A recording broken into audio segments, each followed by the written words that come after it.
That first sip of coffee in the morning, it always hits different.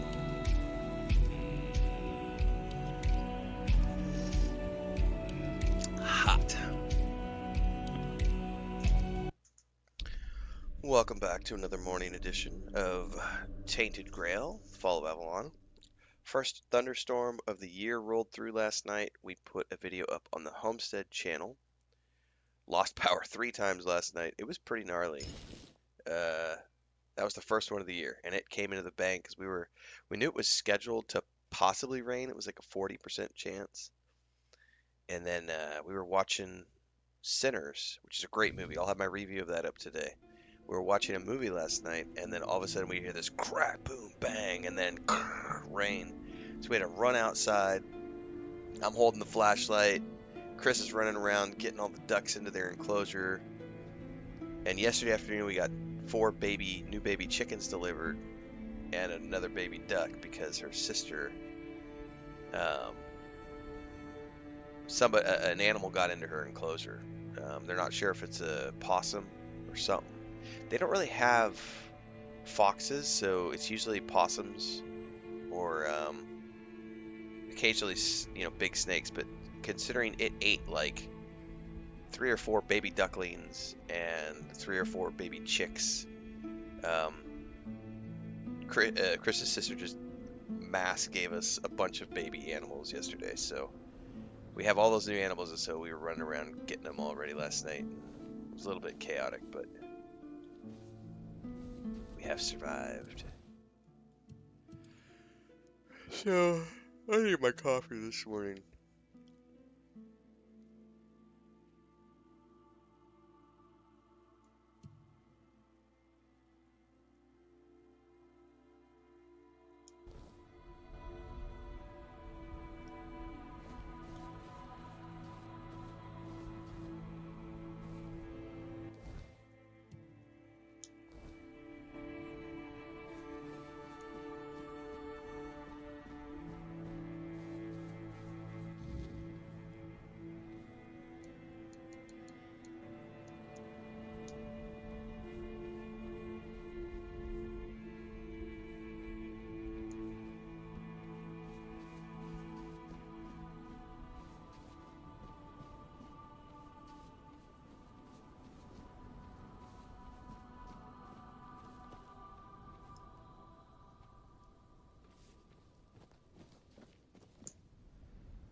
What's up, Jorn? Good morning.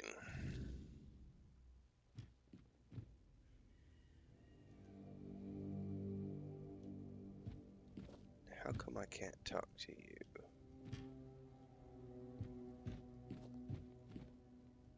You? What you doing here? Haven't you done enough? You're the reason Elspeth is dead now. If you hadn't pried into Volca business, she'd still be here. What's up, JK? What are you talking about? You brought back the Matron's totem. We hoped it would stay lost forever. But now the doors are open again and Elspeth's worst fears have come true. Elspeth didn't want to be the matron? No. Frigg had chosen Elspeth's mother as her successor, but then Frigg disappeared and Elspeth's mother fell ill. Everyone feared that even if the totem was found, we'd be left without a matron. On her deathbed, Elspeth's mother named Elspeth as her successor. Where's my kissy She never kissy? wanted it. But you don't refuse your dying mother, do you? Come on. We thought the tribe would eventually move on, find Ahorita? new ways to worship Nether, and leave this madness behind. But then you showed up. Sorry, guys. Chris just dropped in. I got in the middle of that cutscene or conversation thing. So Smeagol, Smeagol hasn't done this in a while because we haven't been sleeping in the big bed. We've been sleeping in the office with the air conditioner. We have a big king-size bed in the living room that we sleep in during the cooler months. And Chris was out there laying down in the big bed, just like we woke up at 4 o'clock. She got out and checked on the animals, went and laid down for a little while longer in the big bed because it's cooler this morning because of the rain. And Smeagol has a bad habit. If he finds you in that bed, he will jump up on the bed and he will grab your hair. And first he'll jump on the bed and meow at you. And he'll be like, hey, pay attention to me. And if you don't pay attention to me, he'll grab your hair and start pulling. And he'll sink his teeth. Like he'll full on he'll sink his teeth into your scalp. Like he's scratched my scalp before. He's not gentle when he does it. And she just came in here complaining that she just got woken up because Smeagol jumped on the bed and was meowing at her. She's like, go away. And he just went, rah, rah. I need to get video of that one time. Our niece, before our niece had her baby, our niece used to spend the night over here every once in a while. And her and Chris would sleep in the bed, and I would come in here in the office. And her niece one time, Smeagol didn't care, and her niece was staying over here, and she got woken up to Smeagol pulling her hair in the middle of the night, and she was terrified. She didn't know what was going on. Giant 16-pound cat pulling her hair out. All right, let me get back to the game here. Couldn't Elspeth just refuse to become the matron? And bring down the wrath of the entire tribe on us both? After everything that's happened in Volca, do you really think they'd calmly accept her saying no? They wouldn't care about our plans for the future. Plans that don't involve Elspeth being stuck in the temple forever. To them, it's an honour. This entire tribe is worthless. They all see themselves as Mather's chosen, yet they act like sheep who can't survive without a herding dog. What's Elspeth so afraid of? You don't know? They didn't tell you? Being the matron is torment. It only ends in death.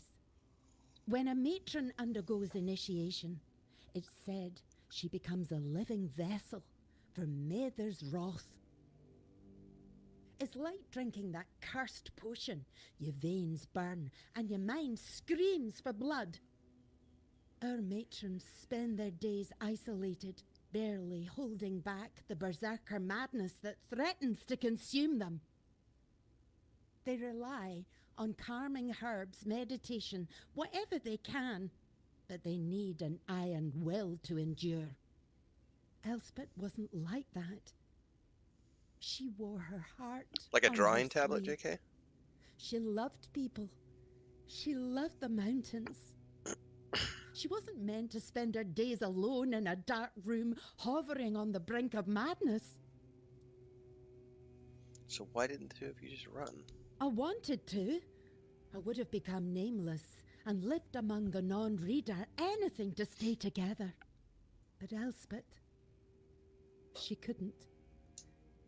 And what about her promises to me? How would they any different? A broken word is a broken word, whether it's to me, to you, or to Mather herself. She didn't want to live without honour. But she died without it anyway, and I couldn't stop her. I couldn't do anything. Are those the baby chickens? You want to bring them in here real quick? Are they still in the box? Yeah, bring them in here real quick. Yeah, I can me hear them too. waking up outside. Now you see why we don't can draw like direct on it? outsiders Nice. prying into our business. Here, Elspeth left this letter for you. I found it among her things. She must have written it when word got out that you were looking for Frigg. Take it and go. There's nothing left for you here. Outsider, if you're reading this, it means you haven't succeeded, and I'm gone. I couldn't tarnish my honour on nices by running, so I chose the only path that's a little less dishonourable and affects no one but me. I had faith you'd find the mother's totem. That was the kind of faith that filled me with dread. I know I wouldn't have been a good matron. In truth, I don't think anyone really is, because there's nothing good about being a matron. What goddess, what mother would condemn her daughters to a life of near solitude filled with suffering? It's cruel, and I don't want to believe Mather could be so cruel. I wish there was a way to end it all. No matron deserves her fate. Let it be someone who has unshakable resolve and nothing left to lose. Let it be someone without regrets. Let it be someone who is nothing like me. Oh. Sounds like we need to change the culture of this tribe a bit.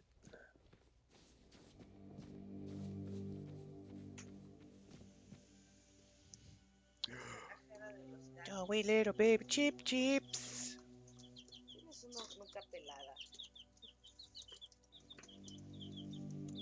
What are you guys doing? You've already got some feathers. Oh, you're hungry. They're hungry. Yeah.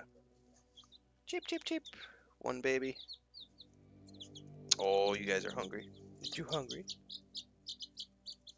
Two baby. Cheepy, cheepy, cheepy, cheepy, cheep. Just what we needed. More chickens. Baby number 3. We have a baby duck too.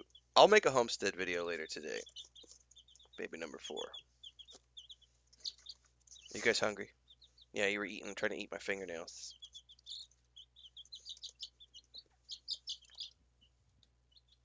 Cheepy, cheepy, cheep.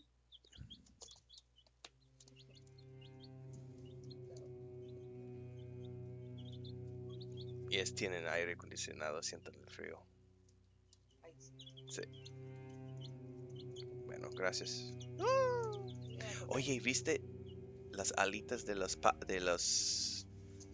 pavos tienen no plumas, ¿cómo se llama la otra? Plumaje, ¿no? Baby chickens go cheap. Yeah, and the little ducks, our ducks have their first wingtip feathers coming in. I noticed this morning I was out there with a flashlight, and they've all got wingtip feathers. But it's so funny because our baby ducks are like, they're like a month, I think. I don't remember how old they are, but they're big. They're already like 6-8 inches long, and then we got this little tiny one delivered yesterday who's like 4 inches. He's just a little baby. Hang on.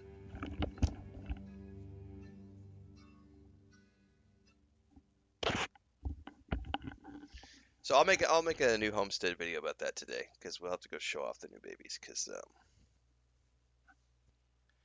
the baby duck is funny. So the mama duck and the other ducks weren't sure what to think about it, and they were kind of like biting at it a little bit, pecking at it a little bit, but it didn't. Only like an hour, and then they let it alone, and it just runs around with all the other ones. But this morning, like they just all came out of their enclosure because they were locked up last night for the storm, and he got left behind. And was like, I heard him screaming out there, and I went outside. He was back in the corner all alone. He didn't know where everybody went because it was still dark outside, so I had to go in there and pick him up and take him out with the other ones.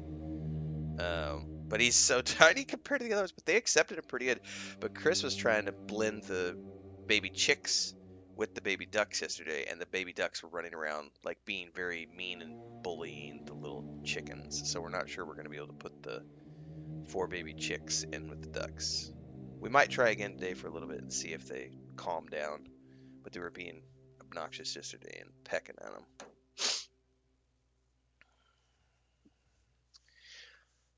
What's up, JD? What's up, JK? Everybody, good morning, everybody.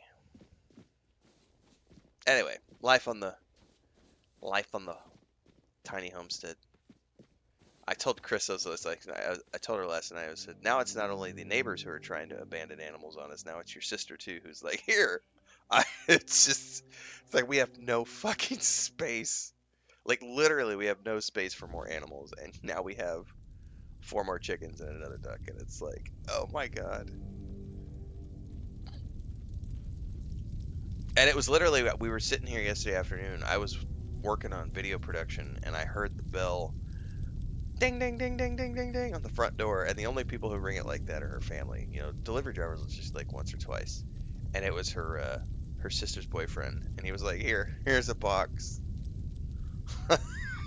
All right, Elspeth has some very harsh things to say about being a matron. Dead by her own hand, rather than serve as matron. How could she do this? We needed her. The tribe needed her, and Now what are we supposed to do? The tribe cannot survive without a matron, but I cannot force anyone to take the mantle. We've seen what can happen. Find us a matron stranger. Someone willing. Someone with strength. What if no one wants to? I can't ask them myself. They will obey. Find us a matron, stranger, and I will attend the moot. That's a promise of the Volkir.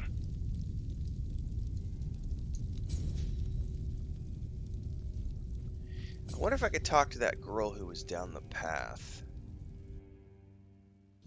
whose husband died. I think she was right here in this little house.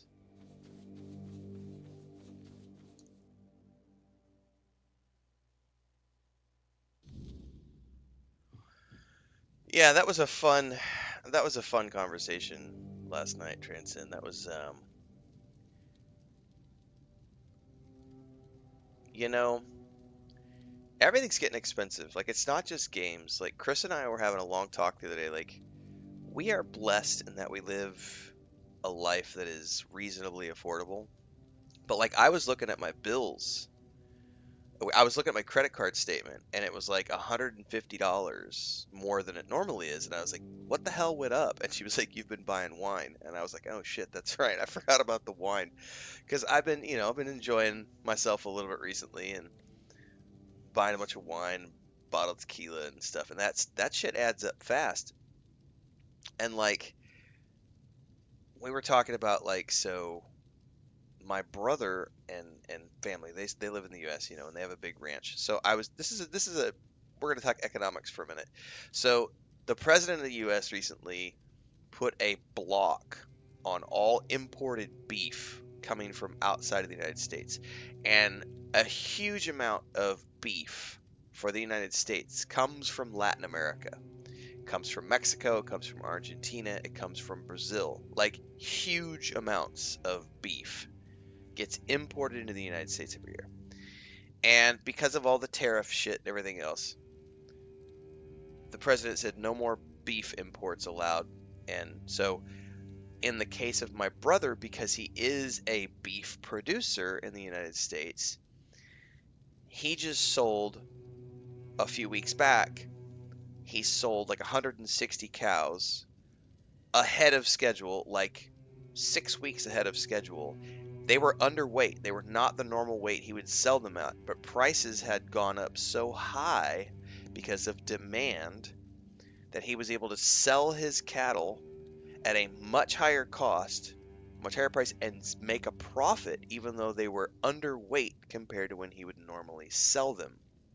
But we were having a discussion on economics the other day about how it's a short-term thing and it's really bad for the people, because if he's making such a profit, that means the costs to purchase the beef have gone up so much that those costs are now going to be transferred on to the end user who buys the beef from the grocery store.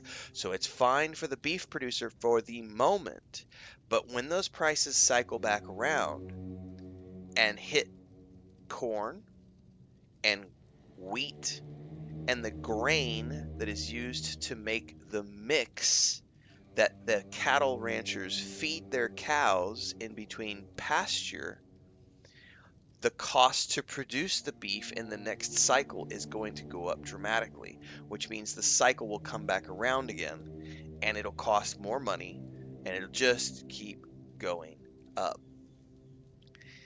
And on top of which, I don't know if you guys saw this the other day, the same president is trying to impose a $22 billion tax on Apple, tariff on Apple, to move production of Apple manufacturing into the United States. So Apple products already notoriously cost a fortune. And if you could imagine what that will do to the cost of Apple products if they move production into the United States. So it's just this vicious cycle of everything's getting more expensive. So when you look at the cost of video games, I see a lot of people saying things like, well, a digital product shouldn't go up in price. A digital product should always remain the same because there are no physical costs associated with that digital product. And this comes back to the $80 purchase price for video games, or the $100 purchase price for video games. When people say digital products shouldn't cost more. They are either willfully ignorant or purposefully confiscating.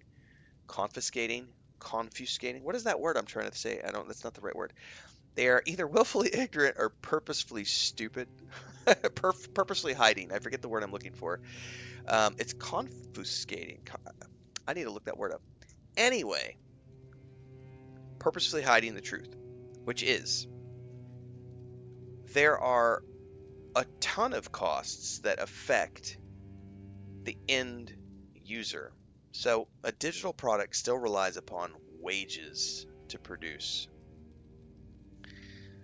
So even though a digital product doesn't have a box, it doesn't have a shipping cost. So, all of those things are manufacturing. Manufacturing costs go up because of tariffs. Manufacturing costs go up because of rising cost of living and inflation and all of these things. So, the cardboard box, the DVD, the plastic, the wrappers, the ink that prints everything, like all that stuff costs more to produce. So physical costs go up accordingly. But digital products still rely upon the same process. The wages to produce those things, the costs go up alongside that. So it costs more money to produce a PDF guide because the cost of the artist has gone up. The cost of the writer has gone up. The cost of the servers to host the cloud hosting that the team uses to all that goes up because X, Y, and Z. Correct, there is still labor attached. And correct, JK, tariffs still apply to digital products. Anybody who doesn't understand digital products, it's so easy to see when they don't understand. It's like digital products should cost less. Right, okay. So why is it that I still have to pay sales tax on digital products? Like, why should there be a sales tax on a digital product? An arbitrary sales tax depending on where it's sold. Like Apple applies a sales tax to every digital product sold depending on where it's sold in the world. So when I sell books on multiple marketplaces. I sell them on Amazon.com, Amazon.uk, Amazon.jp, Amazon.mx, Amazon.fr, Amazon.ba, like all of these different Amazon marketplaces in different countries around the world. And I pay a different tax in every single one of those countries because that's the tax that gets passed on to me because of Amazon and their compliance to regulation around the world. So when those tariffs start coming in and those taxes start coming in and driving the cost of what they take from me higher, I have to raise my price in accordance to ensure that I continue to make the same profit. So as my costs go up, my prices go up. It doesn't fucking matter that it's a digital product. That's how market inflation works.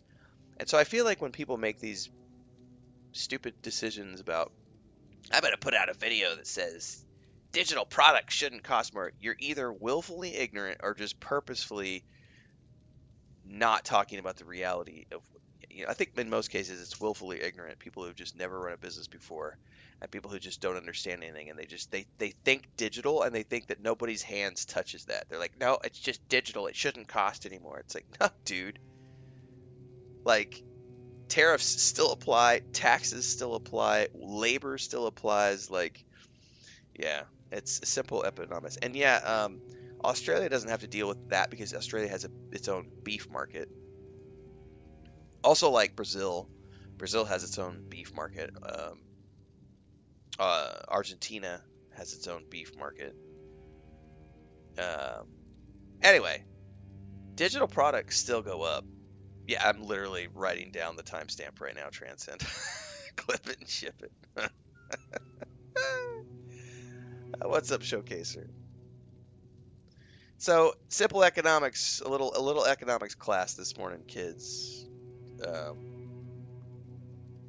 It's one of the reasons you tune in live, so you can be a part of conversations like this every morning. We start live 5 a.m. Central, YouTube and Twitch. All right. I'm gonna need to go get more coffee here in a minute. Let's see if she wants to become a priestess. I'd be lying if I said it's the dream of every little Volker girl. It's the most respected position for a woman in our tribe, but it's also the heaviest responsibility. If Mother's voice truly exists, it doesn't speak with words. You feel it in your soul. It's a calling. And her voice was screaming inside me. I truly wanted to give myself to her, but the elders decided I wasn't fit for the role. And then there was Tiga, whom I learned to love in time. Easy or not, it was my calling. And I truly believed I was the right choice. But the elders said I was too hot-headed to bear that responsibility. Me? Hot-headed?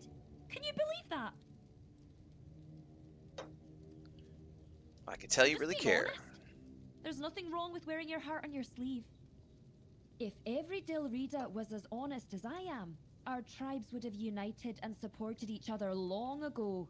Let me get past No one's this going to try and dialogue convince me sequence otherwise. trip. So I don't know. I honestly, my monitor is, I have a 28-inch curved Rogue Strix monitor that I bought like 8 years ago. I don't know the specs on it. It's a 1920 by 1080 monitor that I bought years ago, and it still works just fine. So I just plug everything into it and run it.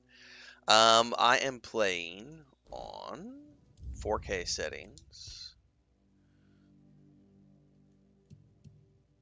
unlimited FPS. I do have VSync turned off because I did notice in towns there was a little bit better frame rate, but it does have screen tearing issues. I don't care about screen tearing issues. I really couldn't give a shit. I really don't care. Like, oh, occasionally a little screen tear. I don't care. It doesn't impact my enjoyment whatsoever. These are my settings: 4K resolution, unlimited FPS, motion blur off, vegetation on medium, VSync off, and it's fine.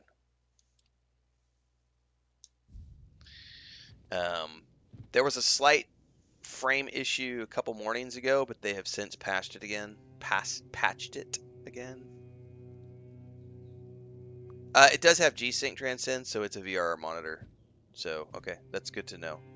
I don't pay attention to that shit. But it is a Rogue Strix monitor that has G-Sync in it, so yeah. So.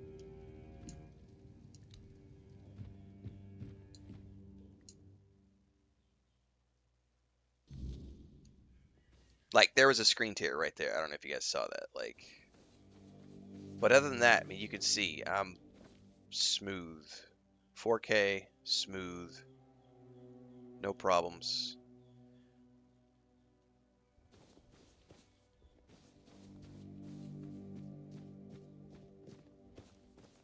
Well, I don't know who I'm going to find that wants to be a priestess. I may have to talk to some more people in town. But I mean, I could even here, I'll just turn VRR right now. I'll turn the VSync on. It doesn't do anything when you're out in the wilds, but I have noticed when I'm in town, there's better performance in towns, like in the busy cities when I turn that off.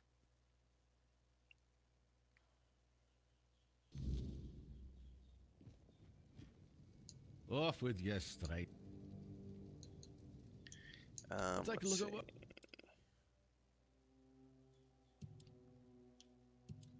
Ooh, by the way, I never checked that new.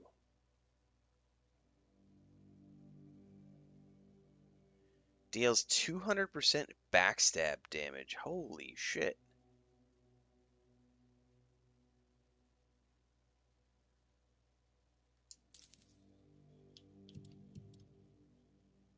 That's magical crit chance. I don't care.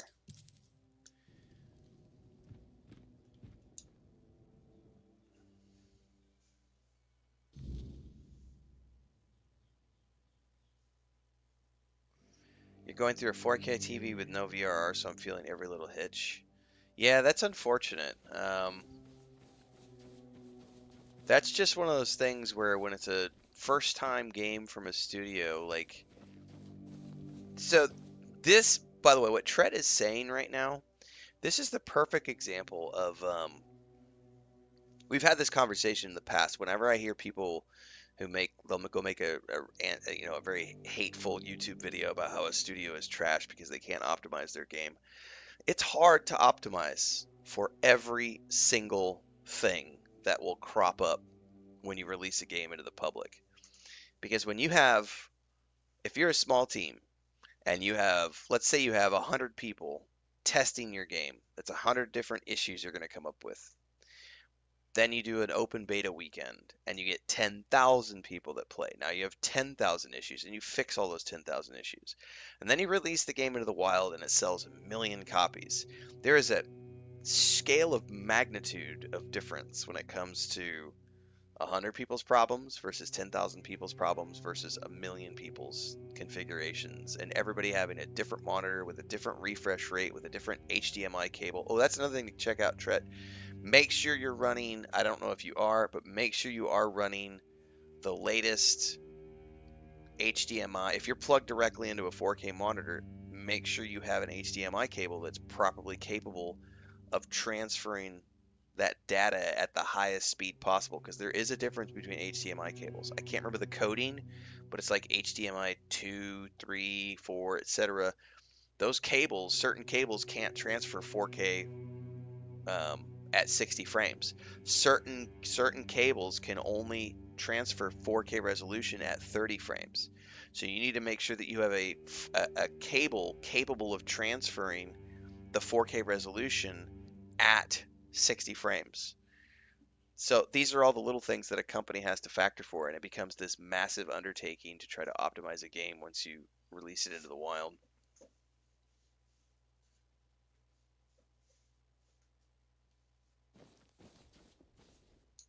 Oh, that's the Angst says. I don't need to go in here.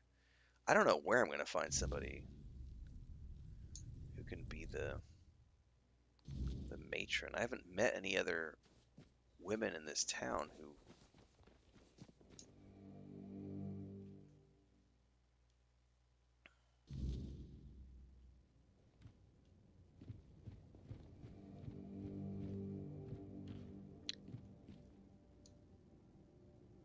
I'm going to have to wait till the morning because everybody's sleeping.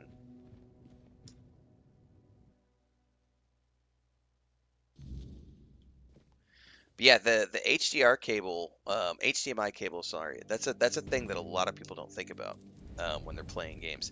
Because like the normal PS5 or like the normal Xbox, if I'm not mistaken, if it's an older version, it probably just comes with the basic HDMI cable. And they don't necessarily, I would need to check again to see if those come with a 4K 60 frame HDMI cable or not. I'm gonna go Google that really quick because I really don't remember. Does the stock Xbox HDMI cable support 4K at 60 FPS? Okay, it says the stock HDMI cable that comes with modern Xbox consoles does come with a cable that supports 4K at 60 frames. However, it says if you want to achieve true 4K at 120 Hz, you will have to buy an ultra high speed HDMI cable. So, yeah, if you want more than 60, you'll have to buy your own cable.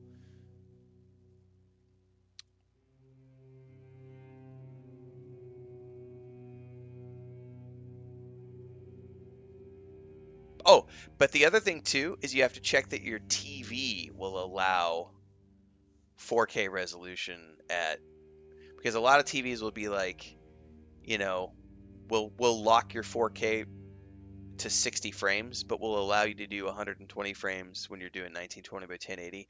There's so many technical things that go into all this shit. Like, it's tricky, man.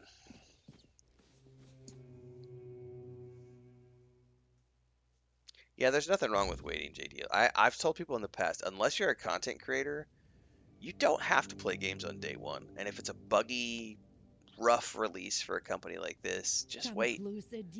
There are so many other games that come out. But FOMO is real for a lot of people. And all the way out here in the Forlorn Swords. Tell me, Have you come looking for a strong Del Reader wife?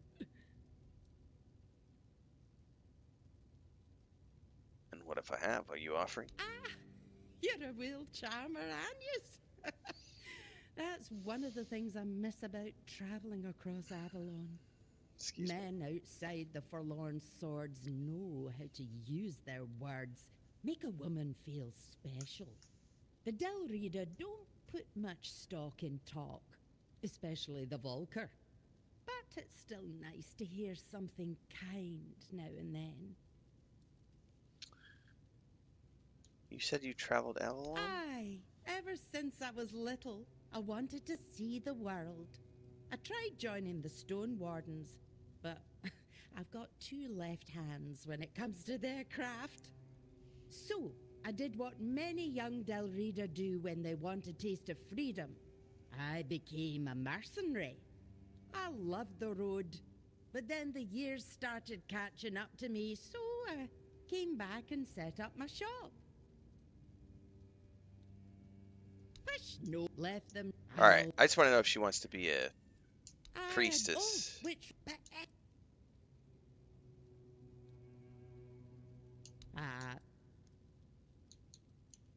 Yes. No, dear. Alright, so she won't become a priestess.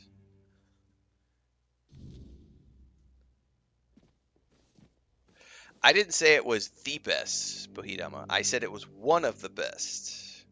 There is a difference.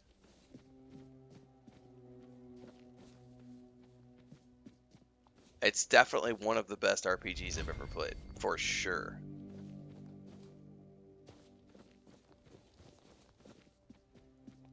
I think completionists are getting around 100 hours, like between 80 and 100 hours of gameplay, from what I understand. I am not trying to do a completionist run, so I have no idea how long it's going to take me to finish. Oh, I already came in here. This lady's not going to want to be the new matron, I guarantee it, because she hates the tribe leader and stuff. Yeah.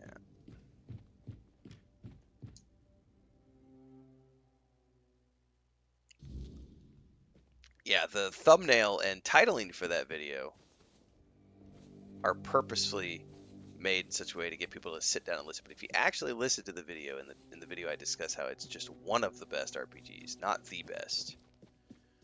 I actually don't define games by the best. I get asked all the time, what's your favorite RPG of all time? It's like, we don't play that game here. Like, I love so many video games that there's no way I'm able to pick just one. Because if I have to start picking, I'm going to look at things like Cyberpunk 2077, Red Dead Redemption 2, The Witcher 3, the Nathan Drake games. Like, those are also phenomenal experience, and I much prefer cinematic games to these types of games. But in terms of RPGs, this is definitely one of the best I've played. It's definitely up there with Morrowind, Oblivion, Pillars of Eternity 1 and 2, Baldur's Gate 1, 2, and 3, Icewind Dale 1 and 2. Let's insert 150 games into that list, because I've played a shitload of games over the years. I do not know who else is in this fucking village to talk to. Let's see if he has any other candidates I can potentially talk to.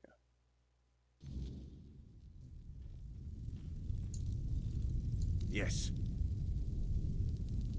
Let's do... Oh, you can. I'll just say Helmi, because she wanted to do it beforehand and no one would let her. Of course you'd suggest Helmi. I'm just a bit concerned about her temper. If the moot goes Gurfhan's way, I'd rather that fire be directed at our enemies. Still, she's always been devoted. Maybe you're right. Maybe she does deserve this after all this time. I'll talk to her. If I can get a word in edgewise, and I remember my promise, I will attend the moot. There aren't many of us left. There's time we reclaim our honor. Mother is with us again. And Hang we'll on, make those Showcaser. Camor dogs fear her wrath. And if this is the end of us, well, at least we'll fall as true Volker. So I don't know the name of It'll be Dune Messiah, not Dune Prophecy. Dune Prophecy is the name of the HBO show that's currently in second season production. So Dune Prophecy was an HBO show that just aired a few months ago, which I reviewed, which covers the events 10,000 years before the books, and the creation of the Bene Gesserit, and etc. Denis is filming a third Dune film called Dune Messiah, which is covering the third book in the original trilogy, which was Dune, Children of Dune, and Dune Messiah. Well, it's Dune, Dune Messiah, and Children of Dune. So, considering Legendary owns the rights and they are involved in the production of Dune Awakening, at least from an IP standpoint, I would not be surprised to see visual elements showing up. But Dune Awakening is on its own timeline. It's on its own alternate timeline from anything related to the books and films. So, yeah, I seriously doubt that it's going to incorporate anything from the movies, because the movies are following the books.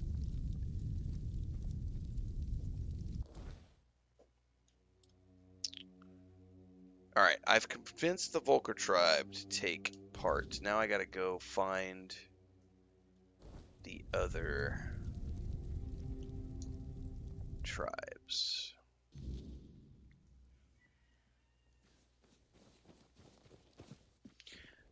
Yeah, JK said it's like my favorite Bowie song is always the last one I'm listening to or playing. Wouldn't want you to slip. Yeah, like, I think that's, generally speaking, my favorite video game is the one I'm playing now. Like, that's a good way to look at it. Like, it's not a bad way to look at it, you know. I might not love them all the same, but I'm loving the one I'm playing right now enough to keep playing it. So this one's the one that gets my attention for the moment.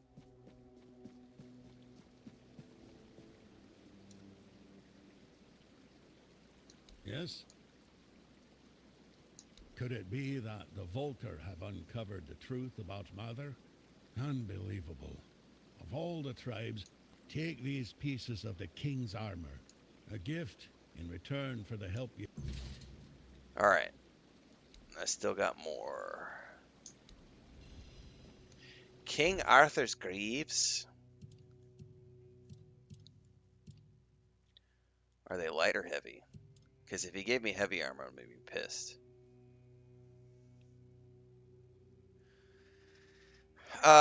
King Arthur's Greaves.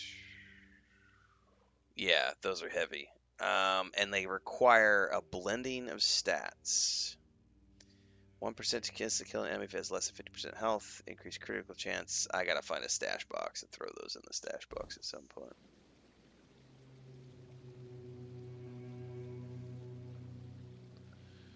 Why do I like House Atreides? Because I just like House Atreides. But if you actually listen to... If you read the books and you're listening to the audiobook right now, like, Duke Leto is no different than the Baron Harkonnen when it comes to being a ruler. He uses propaganda. He uses mercenaries. He uses assassins. Like, he is as cutthroat of a leader as any of the other leaders of the houses of the Landsred. I'm not granular enough about the lore to get into, like, the minor houses like Akazi and all that other stuff. So, I mean, there are some people out there who be like, well, I like this minor house that was mentioned in the 15th book that Kevin J. Anderson and Brian Herbert wrote in 1997. Like, I don't go that route. Like, I've read a few of their books, but I mostly just stick to the originals. But I'm an Atreides fan. Through and through, I'm an Atreides fan, because they actually treated the Fremen with a little bit of respect, which is more than any of the other houses were willing to do. I can't answer that question for you, Showcaser. I really can't. I'm not you. My money is worth different value to me than your money is worth to you. So in terms of is something worth, I can't do that. That's just not, that's not genuine of me. It's very disingenuous of me to try to tell someone if something is worth their money or not, because I don't have your financial situation. I don't know if you've got child support, a sick mom, a sick wife, 3 kids, and you're trying to decide whether or not a gallon of milk or a gallon of gas is more important. Like I can't know those things. I can't put a value on your money. So, yeah, sorry. I just can't.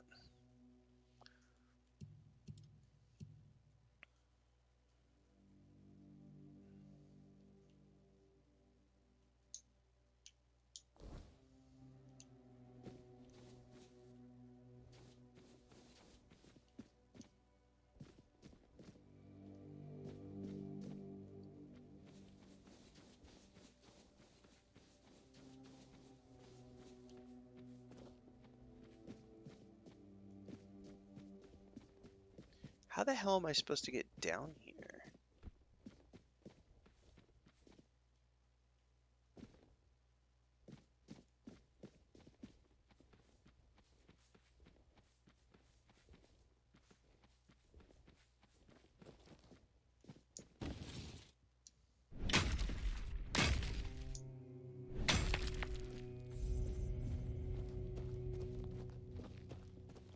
I really don't want to go into a dungeon right now. But I can say in terms of like the deluxe, here's what I can say about the deluxe and the ultimate editions of Dune Awakening, or Dune Awake, yeah, Dune Awakening. Sorry, my brain is not functioning right now. It really only matters for me. Like, if you're someone who's going to spend hundreds of potentially thousands of hours in that game, and you like the base building, and you really want to build a cool looking base and stuff like that, then the value of the, I think it's only in the Ultimate Edition, it has the Caladan or the Atreides housing set, which allows you to build an Atreides Caladan structure with interior decorations and everything else. So if having a really cool base means something to you, and you're going to play a game for thousands of hours and you really want to feel that sense of like, this is a really cool building that I have, then, you know, that's a consideration. But both the deluxe and the ultimate edition come with 5 days head start access. So if the head start access means more to you, then, but you don't care about the housing, then the deluxe edition is probably a good choice. I don't remember what's in each edition, to be honest with you. But the reality is that 5-day head start access doesn't mean shit. It doesn't mean shit for a normal, average, everyday gamer. It doesn't. It's FOMO. It's 100% fear of missing out. It's a marketing tool. That's all it is. Now, it matters to someone like me because I do content creation for a living. So I need to be first as often as possible to get the most amount of views so that I can make more money, so that I can grow my YouTube membership, I can grow my Twitch audience, I can grow all my channels. And the only way we get to grow channels is by being first. That's the number one, quickest, easiest way to grow, is by being first at everything.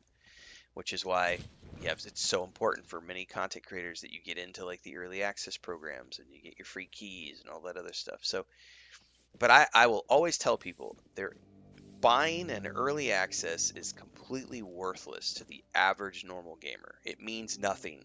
You're not making a living off of this. Now, Dune Awakening also has a PvP element to it. For the people who love PvP and who plan on participating in the end game PvP, it can sometimes matter to be first if you're the type of player who has FOMO and it's like, oh no, I need to be first to get to the deep desert so that I can be the first. But the reality is, like, the deep desert is going to be cycling every single week forever. So it doesn't matter if you're first or not, because the goals are always just going to be changing every week. So it doesn't matter if you're first or not, because the PvP is 100% consensual. No one is gaining an advantage by being first. Other than you're gonna get some things before everybody else. Ooh, big deal. Again, FOMO. Like, so if FOMO matters and you have no self-control as a human individual, then sure, buy early access. Like, but I always tell people, it just, no one should be purchasing games day one unless they have the disposable income and they don't mind dealing with like day one launch issues, like bugs and performance issues and hitching and crashing and patches and all right, well, I legitimately don't think there's a way to get down from here. I think we have to go all the way down over here and then go around. So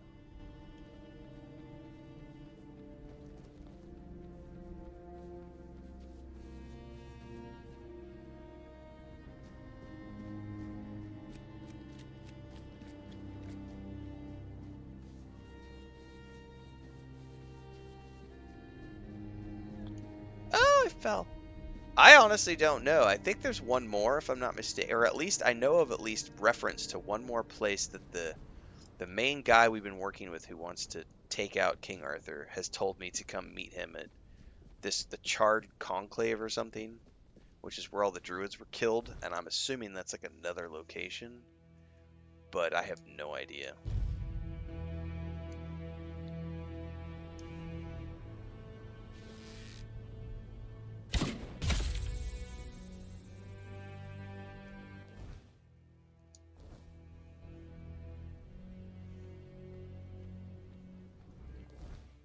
Looks like this is the right way.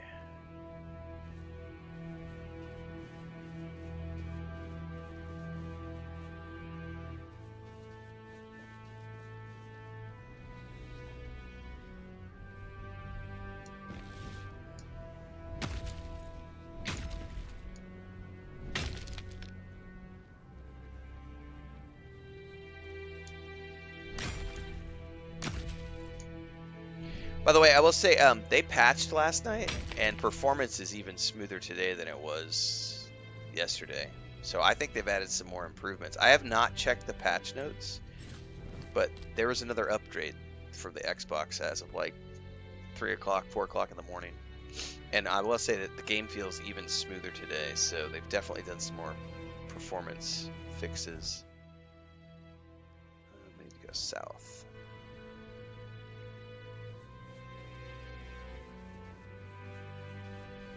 No, Jay, because they have servers all over the world. So you will be able to pick a server that is relevant to your location in the world pretty easily.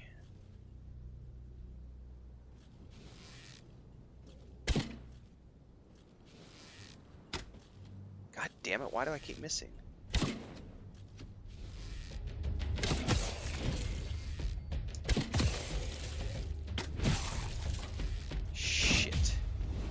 Red caps. Go away!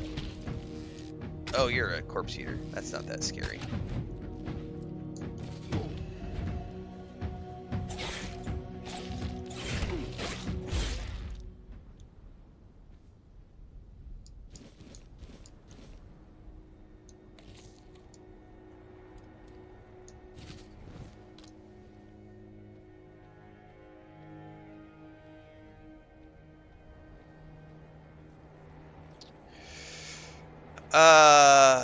Well, I mean, I was playing on the European servers during testing occasionally, and I'm located in Mexico for the most part, but I was also in my brother's house for a little while doing testing from there. I didn't notice any major issues. Like, the difference was like, so to connect to like the North American servers, I maybe get 40 to 50 ping, and connecting to the European servers, I was getting like 80 to 120 ping. Neither is noticeable. Like, I didn't notice any difference between the two in terms of playing. But I don't play PvP, so it doesn't matter to me. It's like, ping isn't an issue if you're a PvE player. if you have a modern, the reality is that we live in 2025. Broadband fiber optic internet is is pretty much everywhere, and all of these companies use the best servers possible to host their games. So the limitation is on usually is the infrastructure where you live and what internet do you have. If you've got some sort of a broadband fiber optic connection, you shouldn't have any issues connecting to any server anywhere in the world. Generally speaking. Now, if you're going to be PvP, like, and you're worried about that, then that can be a concern. That can be a legitimate. Why are my arrows missing these fuckers, man?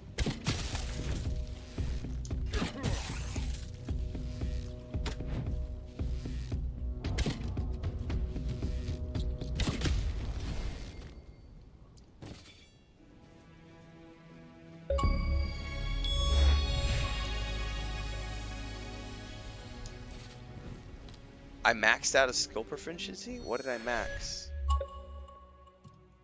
Probably the bow.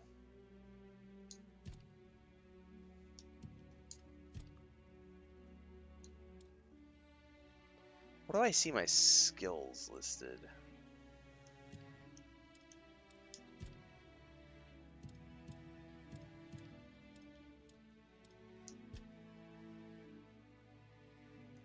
That's actually something I don't know how to see. Archery, there it is. Yeah, so I maxed out my archery. Okay, it's at 100.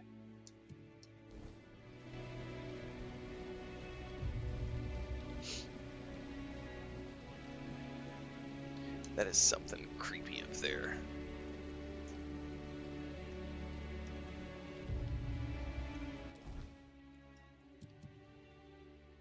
We definitely want to go around the corner to the left. I should put a marker. I do have a marker. Over to the right, sorry. I'm going to have to deal with whatever that is.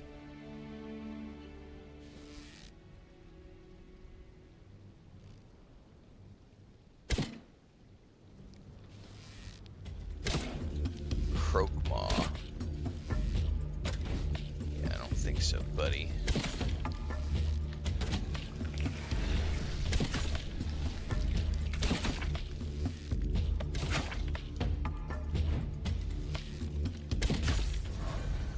Level 33.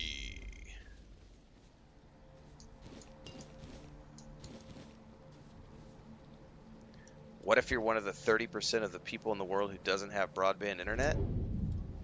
Then you have to... No, no, no, no. Go, go, go. Rest, rest, rest. He came for me. I heard the bill. Fuck you, buddy. That's awesome. I got it before he came and attacked me.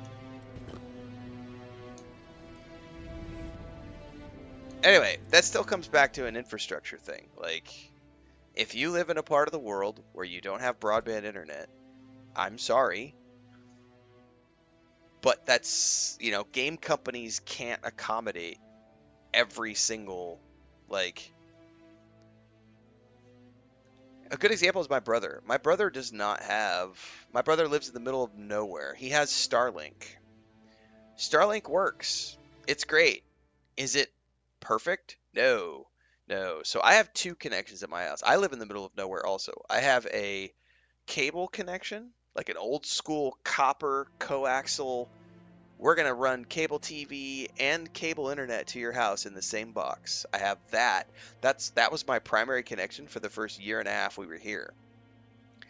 The telephone company ran fiber optic through the heart of town, like a gigabit service.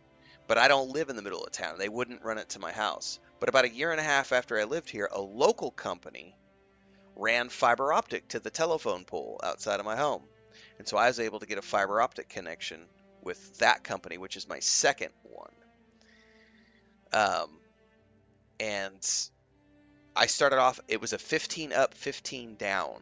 And now over time, they have upgraded it. It's now a 50 up, 50 down. So my cable internet is a 300 down, 28 up. And it fails frequently, a few times a month it'll fail. And then I have my fiber optic connection, which is more stable, 50 up, 50 down. But they both share a fiber optic backbone between our small little town and the big city, which is 3 hours away. So I'm reliant upon infrastructure as much as anybody else, because the infrastructure between my tiny town and the big city, if there is an issue between my tiny town and the big city, both of my connections fail. And I will have issues with both of my connections. And it does happen periodically throughout the year. They're doing highway work, construction work, a cable gets cut, a pole goes down, lots of accidents can happen. Why is a game company responsible for that? They're not. They're not. So 30% of the world doesn't have broadband. And I'm one of those 30%. I don't have reliable broadband. I don't live in a city where I have like co-carnage internet, where I have always on, continual 500 gigawatt generator backing up the connections, and my internet never goes down no matter rain, slow, sleet, shine, blah. No, developers do not need to develop to the lowest common denominator. That is ignorance speaking right there. That is just not, I'm sorry. I'm going to call that out. No. That is just not true. Perfect example of this is Joel was talking about this from the testing the other day. He said, so one of the requirements for Dune Awakening, one of the, so let's take this backwards. Dune Awakening is programmed in Unreal 5. Unreal 5 is the most modern game engine of the world. It has a lot of complex shading, lighting, and other things going on. Dune Awakening is a modern game meant to be ran on modern machines. So it has a requirement of a solid state drive, solid state hard drive, whether it's a console or a PC. To optimally run the game, you must have a solid state drive. And Joel mentioned from testing that they had about 10% of the people who did the beta testing are playing on potato machines. And he said it's unfortunate, but it is what it is. There are people out there who can't afford to buy a modern machine. That's fine. But he did mention, he was like, this was in the Q&A that we did with him. He was saying, please, for the love of all things, don't try to play Dune Awakening on an old disk drive hard drive, because they literally can't run the game. It won't matter how good your graphics card is, how good your RAM is, if you're running it on an old school hard drive, not a solid state, but an old school drive, it will take so long to load zones. You'll be sitting there for minutes. Not only that, you turn around too quickly. Unity 5, well, not Unity 5, sorry, Unreal 5, as you're turning, it's trying to render assets in real time, which depends on not just the GPU, but also the CPU and the hard drive, and it'll start chunking because it can't keep up with the load times of Unreal 5. In no way, shape, or form should a game company develop a game for those 10% of players who have shitty 12-year-old computers that can't run the game. It sucks for those players, but as a game developer, you should never develop your game for those people, because they do not represent the majority. The majority drive sales. The majority drive profits. The majority allow a game studio to keep their companies employed, to keep their company employees employed, and to move development forward. If you're always trying to develop for the lowest common denominator, you're never going to succeed as a business. That's just not the way reality works. That would be like me saying, I'm going to build my restaurant around people who have peanut allergies, because that's the lowest common denominator. I'm going to develop my whole business strategy around people who have peanut allergies.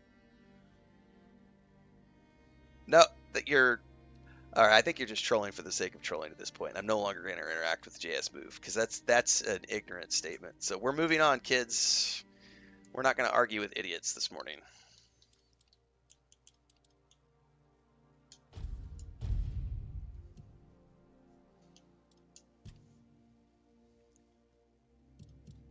Moving on.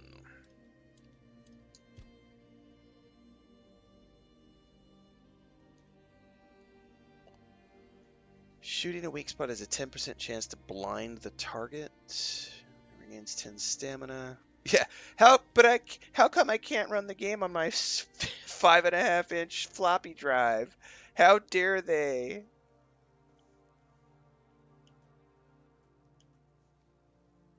We'll do the piercing through enemies here.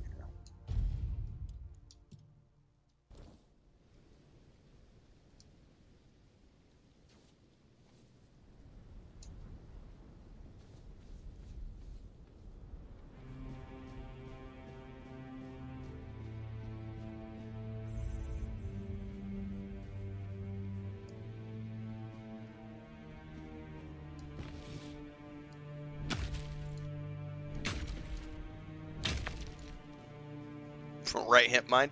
But I just paid $50 for this game, and why won't it run on my 5.5-inch hard drive?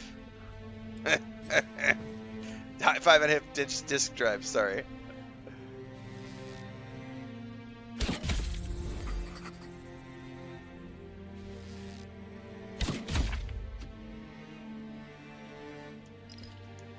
Frost's Grot Mucus. I haven't seen that before.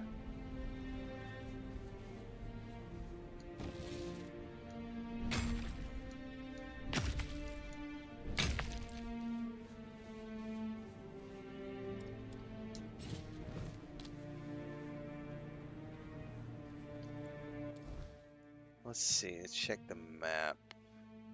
Looks like there might be a bridge over here to the left somewhere. Unless there...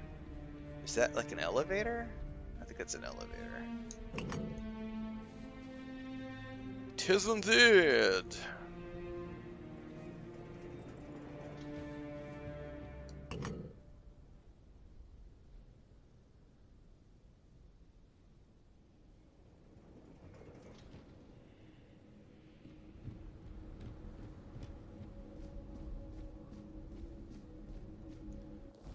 Alright, we're on the right track.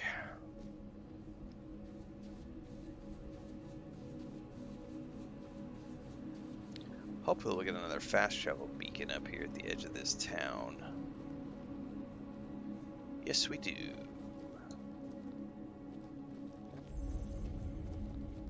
Love his armor. Not another step. You. Oh, we're gonna ban our first troll of the day. Goodbye, Jace Move. We don't want you here because you're being a trolly little bitch. Bye-bye.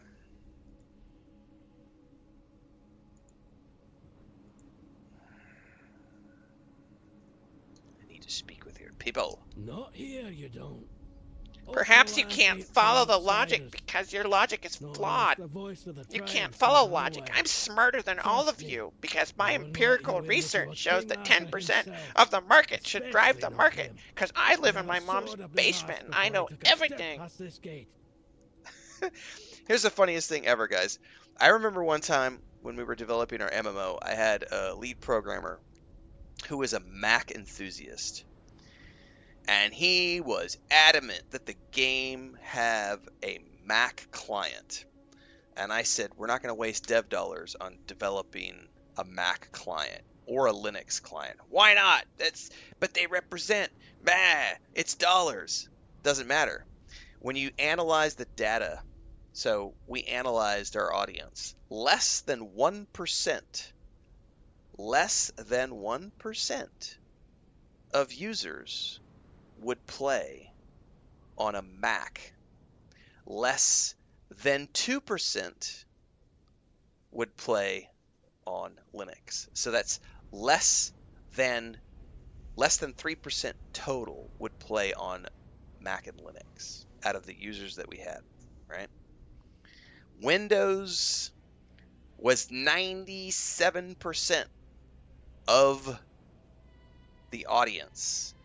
In what world would we be stupid enough to waste valuable game development dollars and man hours making a game client for less than 3% or 3%-ish of our total target? That's stupidity. That's not logic, that's stupidity. That's someone who has never run a business before. That's literally taking money and burning it. You're literally taking money and just burning it. Because there is no value in developing something for 3% of a target audience. That is wasted time, wasted development dollars. Oh, those 30 people can't play on their MacBook Pro. Sorry. Sorry, but the vast majority of the modern world games on a Windows PC or a Windows, laptop, a Windows operating system. It's not rocket science.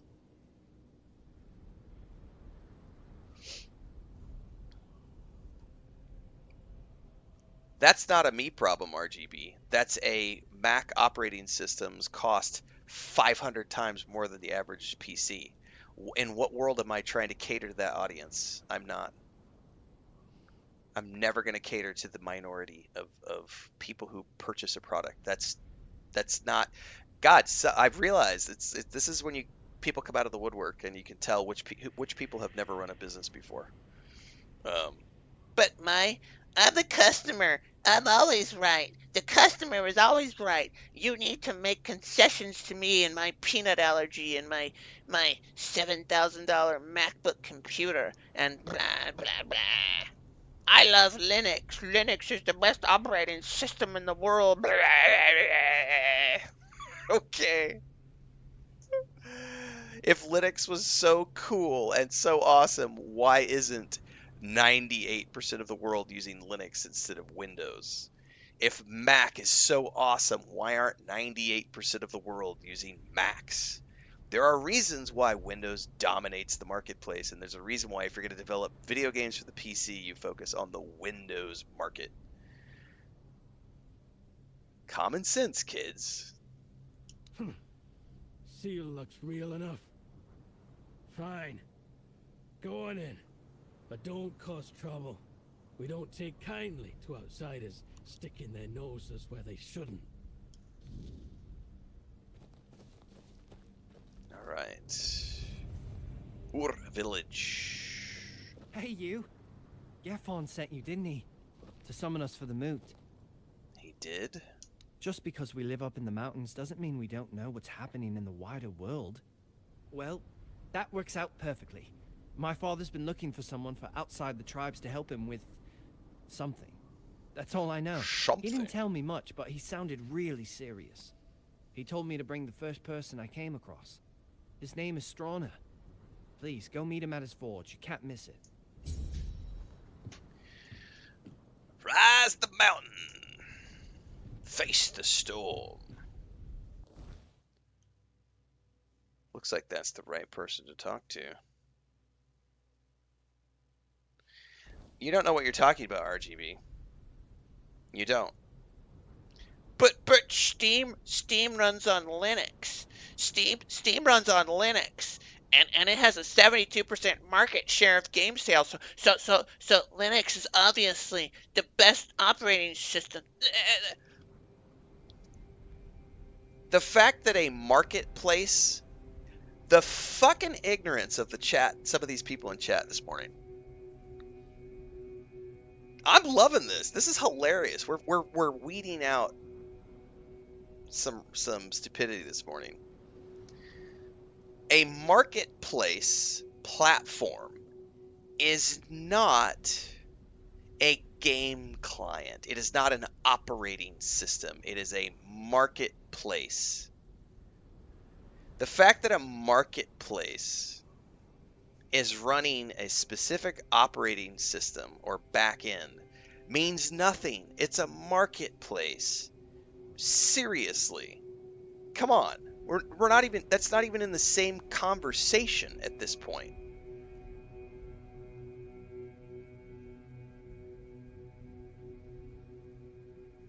Yeah, that's another, yeah.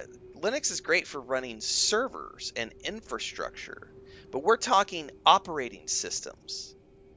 Windows PC dominates the operating systems of the computers that people play games on. That is not the same fucking conversation as what a marketplace uses to sell their games and what they're using on the back end for their servers and stuff. Like, come on. Come on. Common sense. We're talking people who play games. Where do they play games? They play games on Windows PCs, on Windows operating systems. Why do they play games on Windows operating system? Because it is the far superior operating system for everyone. Mac costs way too much, so it's out of the reach of 98% of the population. Linux is extremely niche, and again, only really used by people who are into programming and like the hardcore nerds of the world who are into programming and everything else. They'll run Linux operating systems. But when you're talking about developing games, this is the conversation we were having. When you're talking about developing games and selling games to consumers, Windows PC dominates. When you're talking PC development, we're not talking consoles right now. We're talking, you're making a PC game. You're not going to sell to Linux. You're not going to sell to Mac. You're going to sell to PC because that's the smart business decision, because that's what the vast majority of the market are playing on. Trying to argue that Steam has a 72% market share of game sales and it's running on Linux. That's not even the same fucking conversation.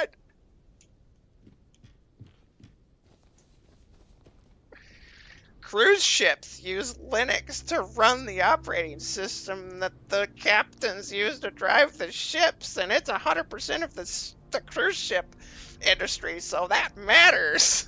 It's like cruise ships, PC gaming, not the same conversation. I gotta get a cup of coffee, guys. You guys are killing me.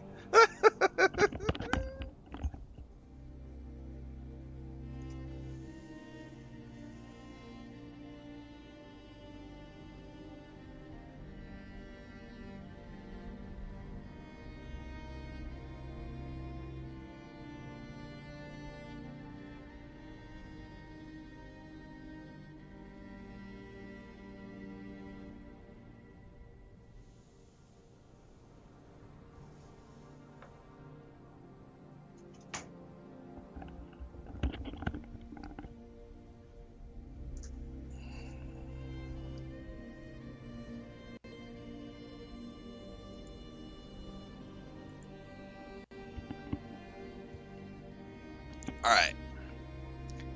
Back to it. I need more coffee to deal with the ignorance in chat this morning.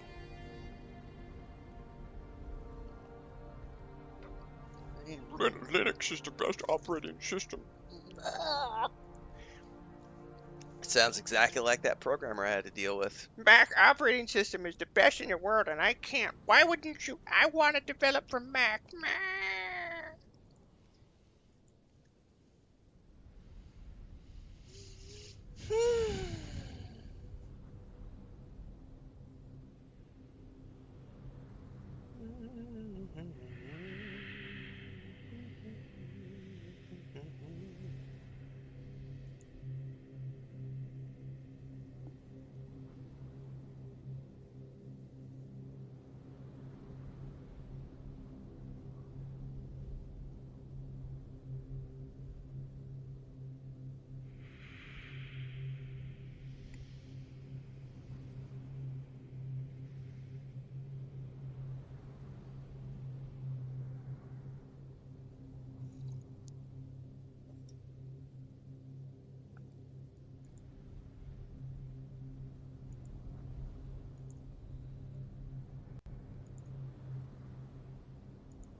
Coffee is always good.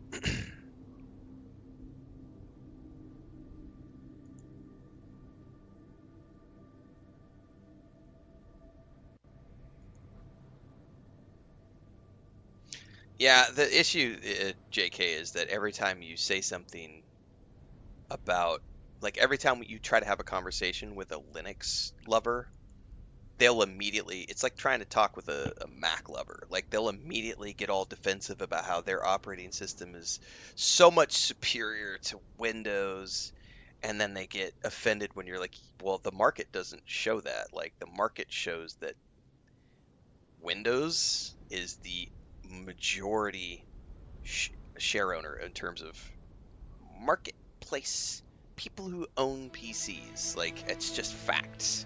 But my empirical evidence from my basement shows that this. And they'll pull up some niche thing like cruise ships, like I said. It's like, no. It's just, no.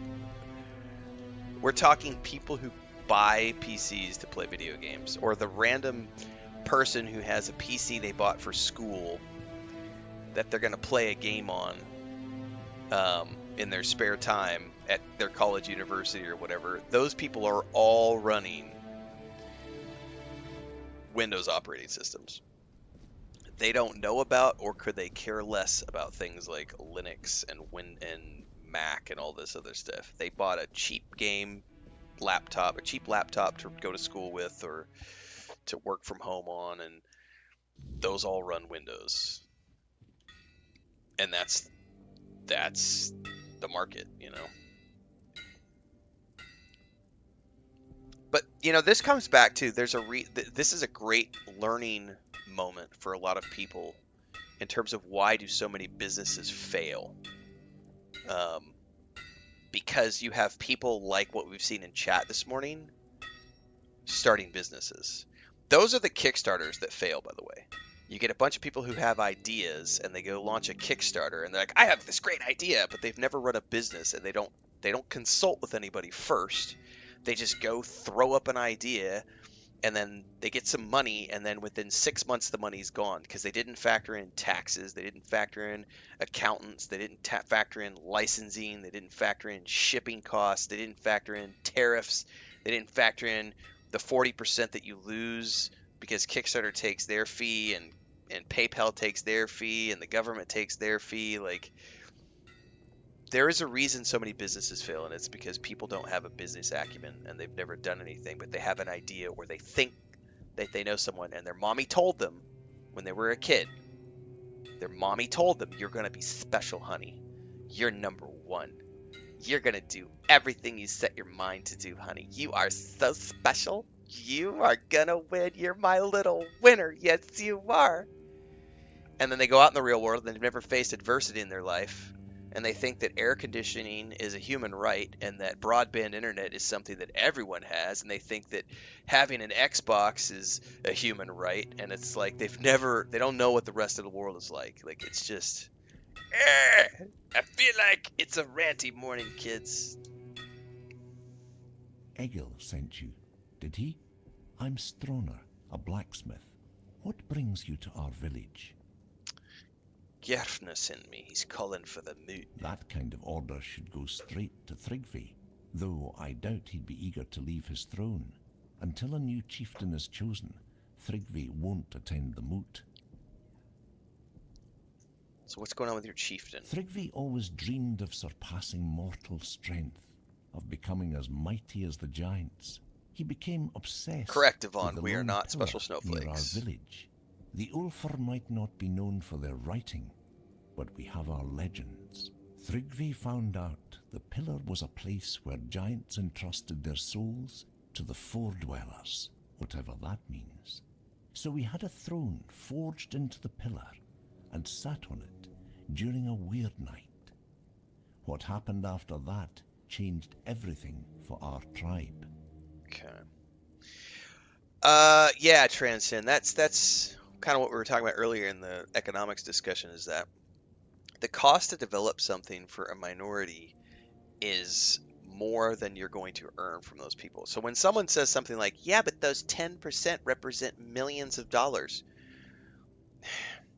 even if even if in the example of a large enough market share where 10% could be potentially worth millions, the cost to produce in terms of man hours, logistics, manufacturing, etc., etc., etc., will always be more than what the minority bring in terms of revenue. So it is never worth it to focus on the lowest common denominator, because you will die as a business.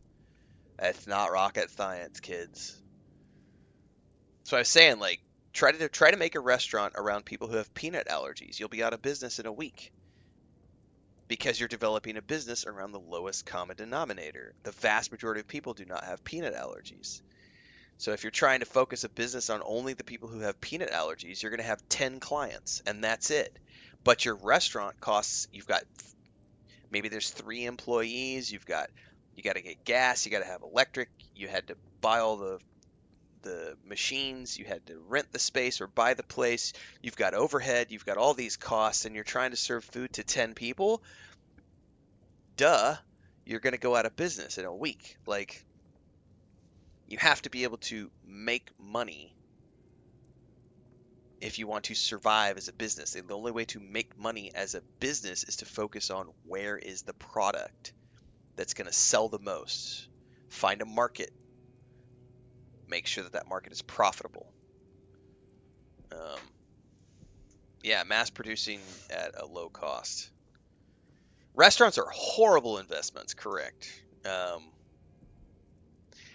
I remember, I don't know if this is true anymore, but I remember about 20 years ago, the restaurants were the #1 most risky business adventure and had a 90% plus failure rate, because lots of people have these great, like, everyone loves my special spaghetti sauce and I love cooking. I'm going to start a restaurant. And they sink $250,000 into buying a location and getting all the, and then no one shows up because they bought it in a bad location, or they failed to consider all of these costs, like all these things. Like, restaurants are a notoriously difficult industry to get off the ground, because you have to have so much upfront capital to get it off the ground, and then you somehow have to make all that money back before you can become profitable. So you're making bank payments, you're paying off investors, there's all these things that are going into it.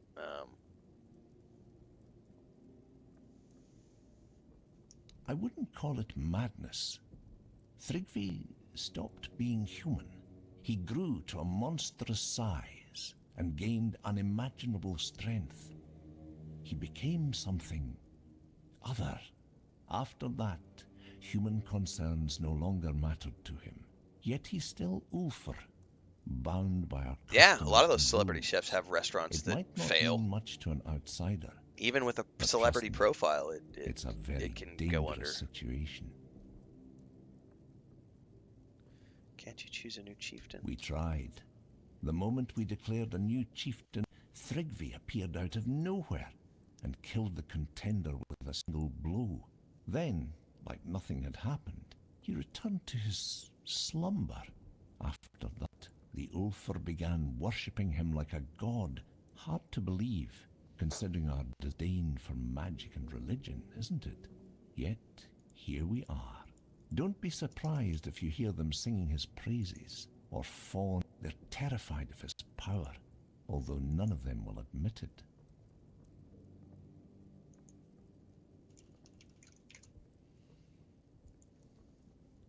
How can I help you with Thurgiv?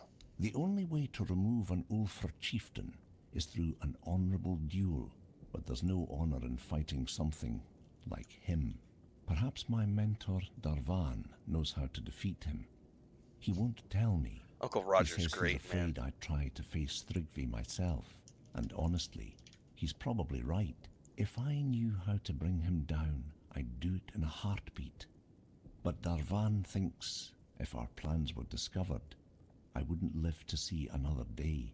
He's probably right about that too. My brothers have grown unpredictable. I'll deal with him. Are you mad? Thrigvi is practically a demigod. No mortal can defeat him. I'll manage. If that's what you've decided, though I still think it's a terrible idea, you have my permission to challenge Thrigvi to a duel. I'll stay close by, just in case you fail.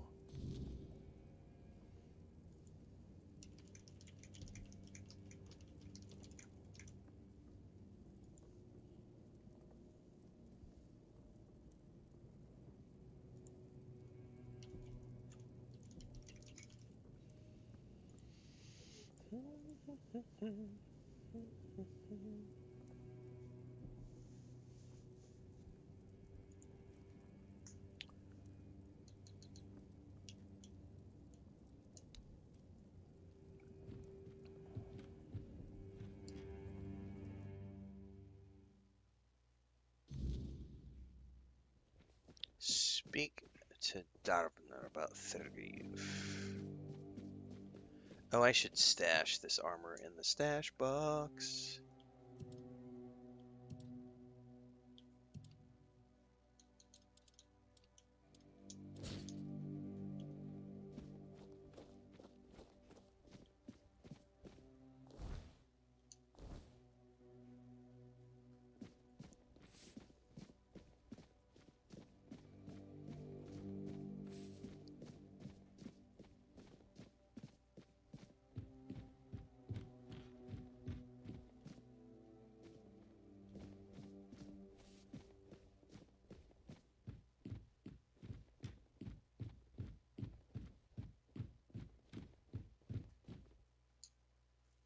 Halls of the Stone Wardens.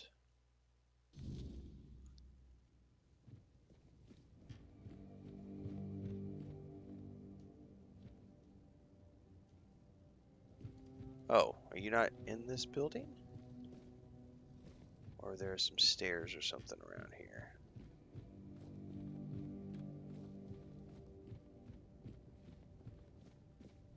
Woo! Interesting looking place. Definitely something is not optimized right here. If I had to guess, it's probably the braziers. Jesus, yeah, that was we were fine until we came down the stairs and turned the corner, and there was something that's down here that's just like, oh my goodness, that's bad.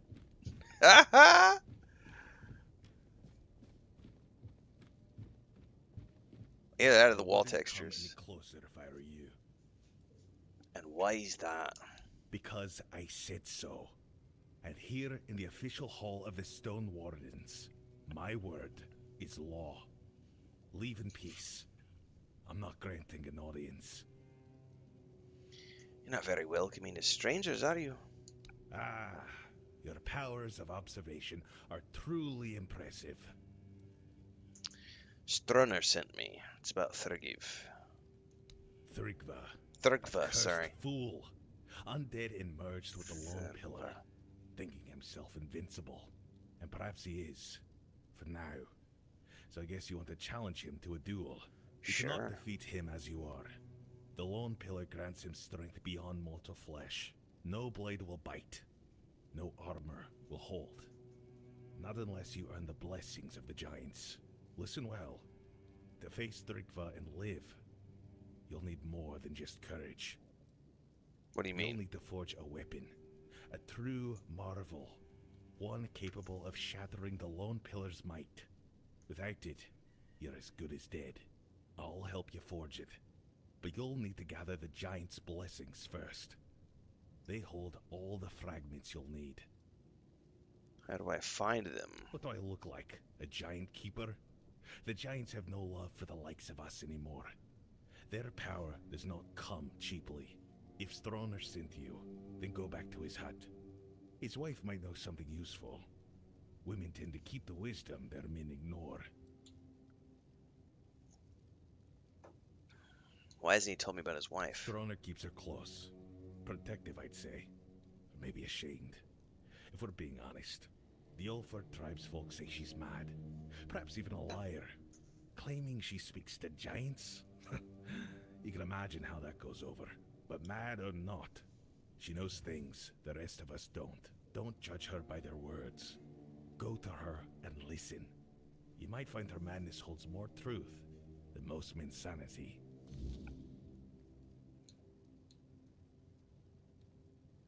Off you go. And thank you for aiding the Ulford tribe. Well, I haven't aided you yet. You know, I'm wondering if it's the wall textures, because I turned around, and even though there's no braziers, there's 2 torches, but it's still like horribly chunky right in here. Look at that. It's like it's lurching so bad right in here. There is something around here. There's these stone wall textures. I think those happened as soon as we came down the stairs. Let me double check. No, they're still up here too. It's a little chunky up in here, but not nearly as bad as it was down there. Something in here needs some work. Yeah, because it's smooth as silk out here. Yeah, there's something down in there that's wonky. Who knows what it could be? That's not what I get paid to do. Optimization is not something I would wish on anybody.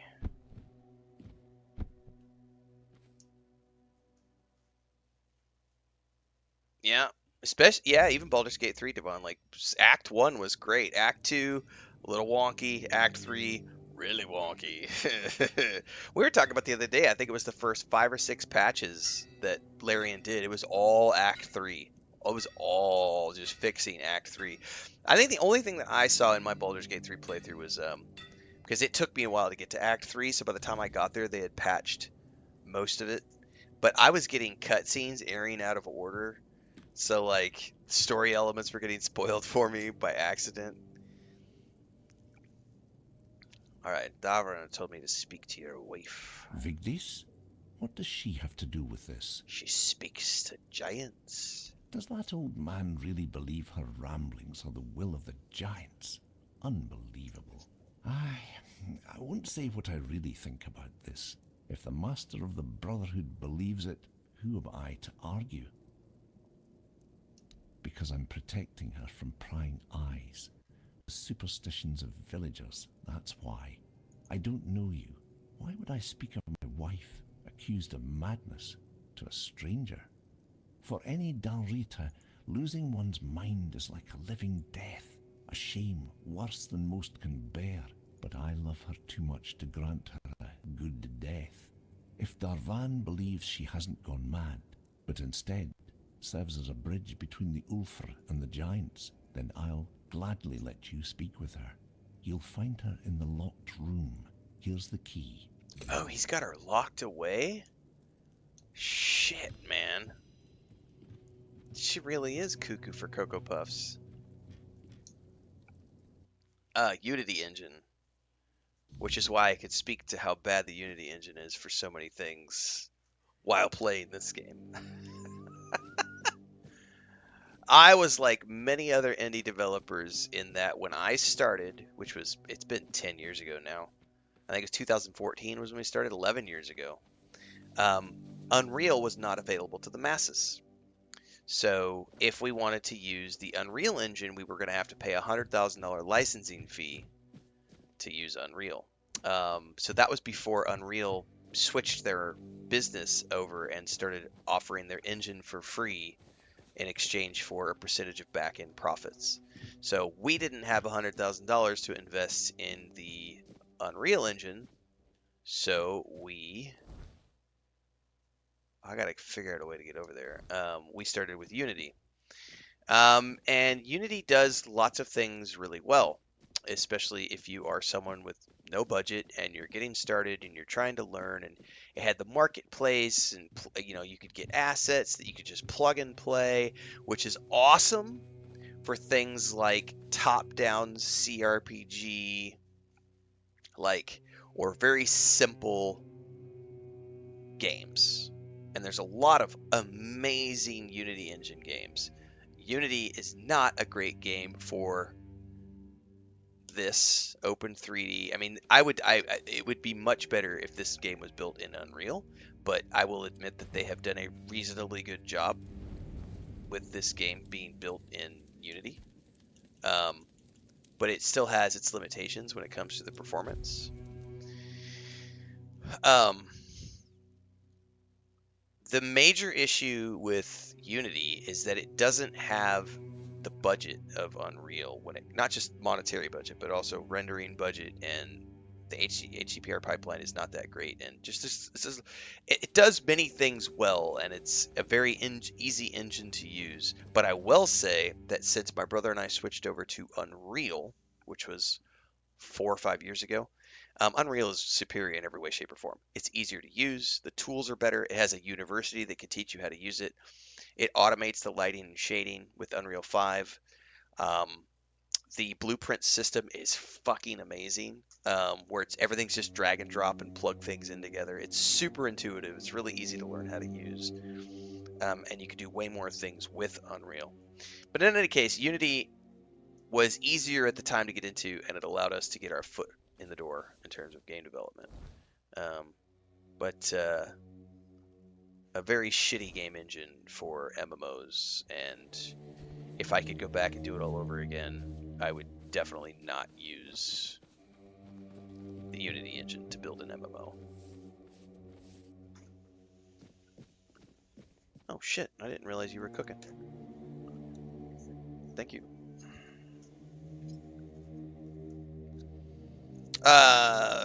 Quesadillas with salad and beans for breakfast. With tinga de pollo from yesterday. Yeah, blueprints are a game changer for sure.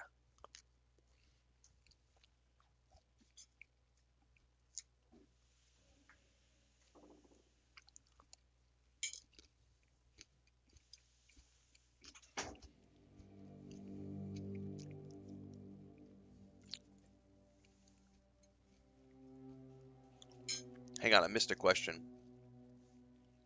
Deadfish say, I'm almost done with Doom. Should I play this or Oblivion Remaster next? I would play Oblivion Remaster first, because that game is polished as fuck, and this game is not. So you could take a couple of months, go play Oblivion, have a great time, and let them finish patching this game.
God, some of the ignorance that's coming out on that post this morning about the $80 price tag. Someone just said this. Greed is greed. The context doesn't matter. Obviously, if you want something, you'll pay what it costs, but the thought that they don't want to milk you for every dime possible is a silly one. They know people will pay for it, and they take advantage of every possible instance. I don't share that viewpoint. Not every company is trying to drain you dry. The market dictates what products cost, as a general rule. Not necessarily every time. There's definitely instances of companies like EA who will do sketchy marketing techniques. But sometimes it's just a simple matter of the market dictates the cost of my product. And that's what it costs because that's what it costs me to produce. We were talking about this earlier. My brother has to raise cattle for a living. The cost of corn and grain and the cost of shipping and diesel fuel and vaccinations, all of those things dictate the costs of what he sells his beef for. He doesn't get to dictate that. The market dictates that. So someone can complain, I don't want to pay $35 for a 1 pound steak at the supermarket. The cost is the cost. Like, it's costing the farmer X amount to produce. Because I guarantee you, if you think that the supermarkets are ripping you off, go try to buy direct from a rancher. Go try to buy beef directly from a ranch. You will pay more money to buy beef directly from a rancher.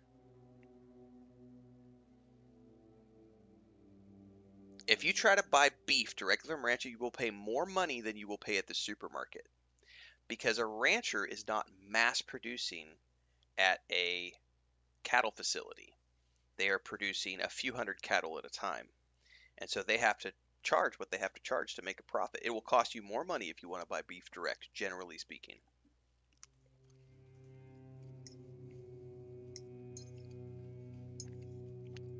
That's because it's a non-issue, Mithril. There's no such thing. It's not that there's no such thing. It's that they don't impact the average everyday person. The only people who talk about the cartels are like the news media who want to scare you about how dangerous the world is.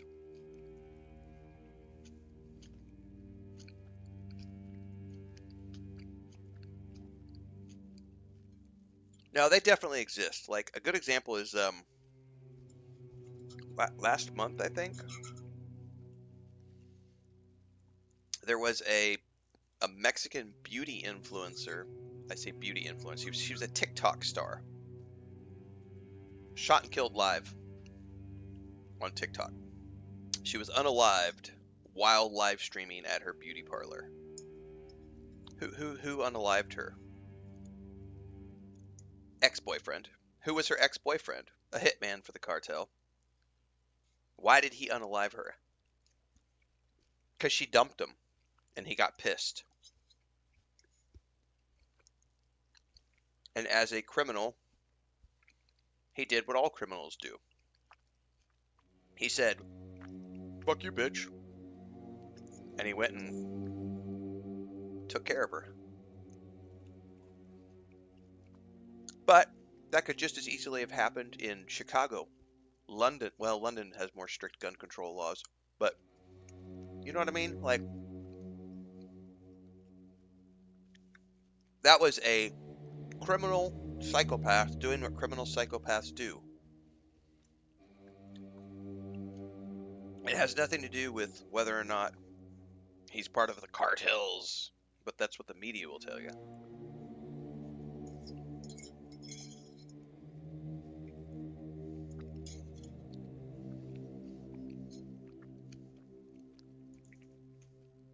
You really want to get into creepy shit? Investigate the pharmaceutical companies in the United States. They do way more sketchy shit than any drug cartel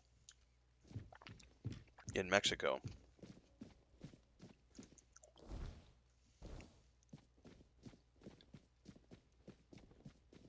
Play Avowed first, Bruins. This game is not polished yet. Go play Avowed. It's a fully polished, amazing AAA experience. And then you can give this game a little more time to breathe. And then you can come play this game after it's had some more polish. Okay, I feel like I'm running around in circles. How the fuck do I get down here?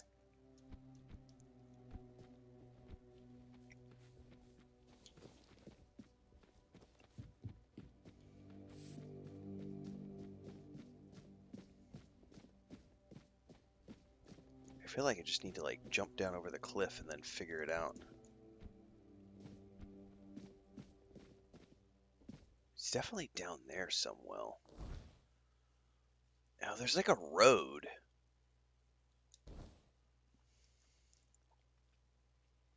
How do I find that road though?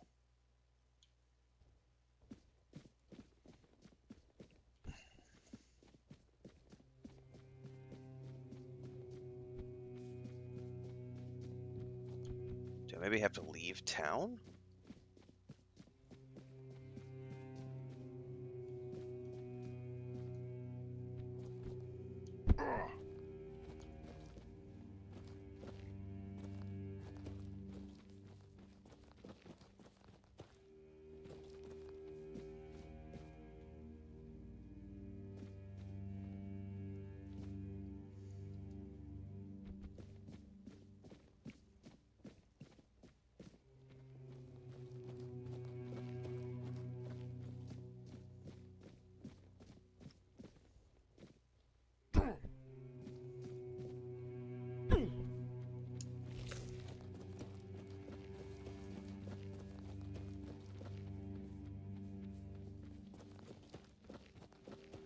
The parkour system in Avowed is amazing, and it really makes me wish that this game had some sort of mantling system. I complain about it every single time I try to jump over something, and I can't.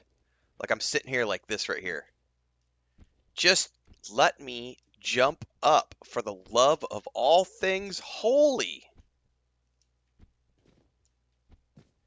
Why can't I jump up here? Because it doesn't have a mantling system, and that's why I'm like, every game does things differently. Some games do things better. Avowed has a mantling system and a parkour system, so all this shit, it's like bloop, and I'm up and over. And it has a really cool dual wield combat system.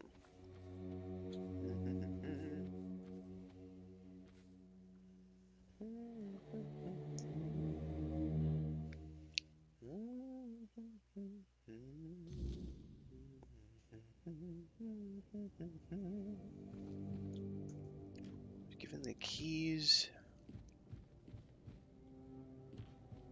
She must be downstairs.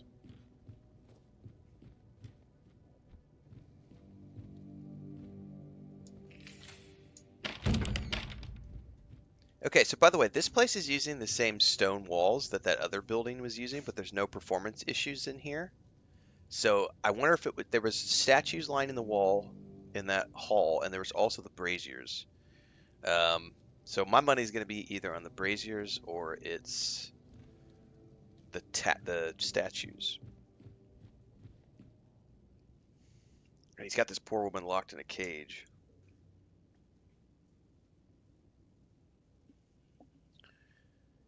You said you know how to speak with giants. Oh, we're missing voiceovers. No, I wonder what her voiceover is.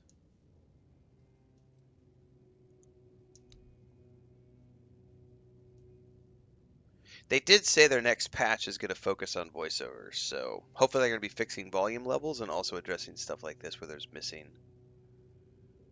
Alright, we need to go to their shrines. Each shrine is something different. Test of will, trial of battle, or a riddle. How do I find the shrines? You'll feel it when you're close. The air goes heavy. The earth hums beneath your feet. Near things that look like petrified giants.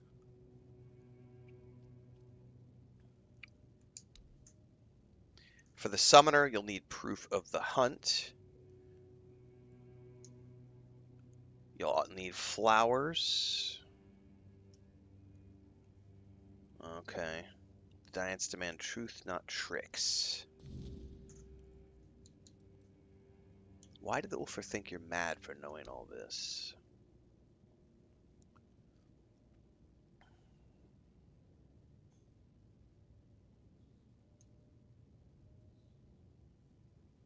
We still honor their strength. Okay.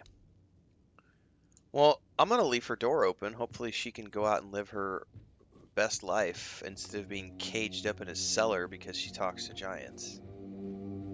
Poor lady.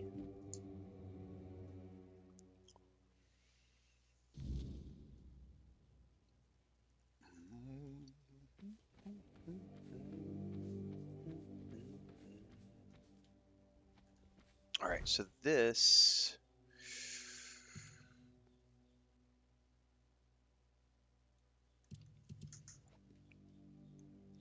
The shrines are all over the place. Holy crap. So I made an estimation the other day that I figured I was within 10 hours of finishing the game. That is not true. These quests are massive. We're definitely not 10 hours away from finishing the game.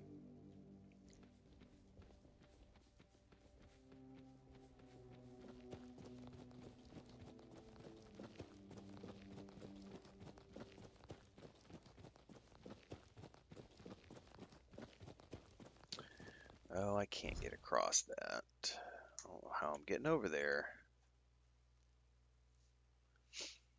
There's a cave. I bet we have to go through the Forgotten Hall. Or is there a way to run up the sword? Oh, I bet we can run up the sword.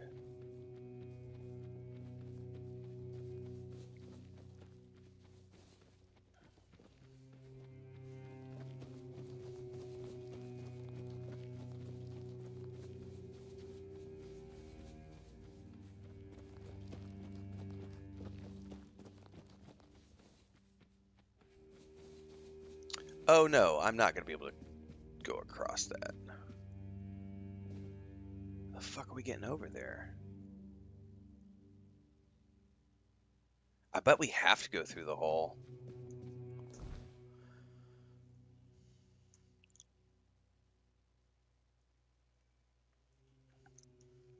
I don't think anybody's defending capitalism. I think it's just accepting that that's the reality we live in. Like, I'm certainly not going to be able to change the system. I'm one schmuck on the internet. I'm not changing jack shit. Elon Musk has more money than God. My opinions, the air I breathe, means nothing to someone like him. And me ranting against his political views, like, it doesn't matter. Like, I'm not going to be able to change that. Like, I am an insignificant ant compared to the power of billions of dollars. So it's like, I just, it is what it is. Like, I do what I can for my own personal, my wife, the direct family. I don't give a shit about anybody else beyond that. Like, so I do whatever I have to do to navigate within the system that I live in to make my own existence as best as I can. Like, it is what it is. Like, I don't like capitalism any more than the next person. I would love to live in a Star Trek utopia, which I talk about all the time. I love that concept. Being able to, like, do whatever we want to do creatively and leave the menial labor and bullshit to robots. And we no longer worry about money. Everyone has access to healthcare. Everyone has access to the best everything. We've eliminated cancer. We've eliminated, like, awesome dream. But we have to be able to be there as a species. And we're not there yet. Is this right? We currently, the trajectory we are on as a species, we are doomed. Well, I wish you luck in gathering enough people to change the system. I will not be partaking in that journey. Like, the only thing that's going to collectively bring society together is going to be I think another global catastrophe, world war, a meteor coming to hit the planet.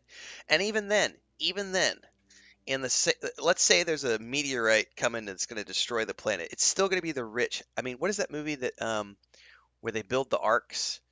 Is it John Cusack is in that film?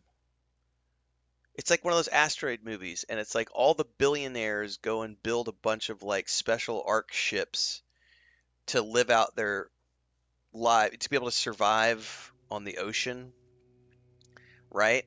And the rest of the planet dies. Like, that's where we are as a society, like globally. The rich are going to be the ones who survive the global catastrophe, and the rest of us are just fucked.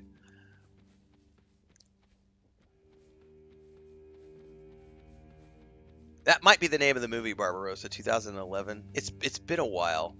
I'm pretty sure it's John Cusack is in that movie.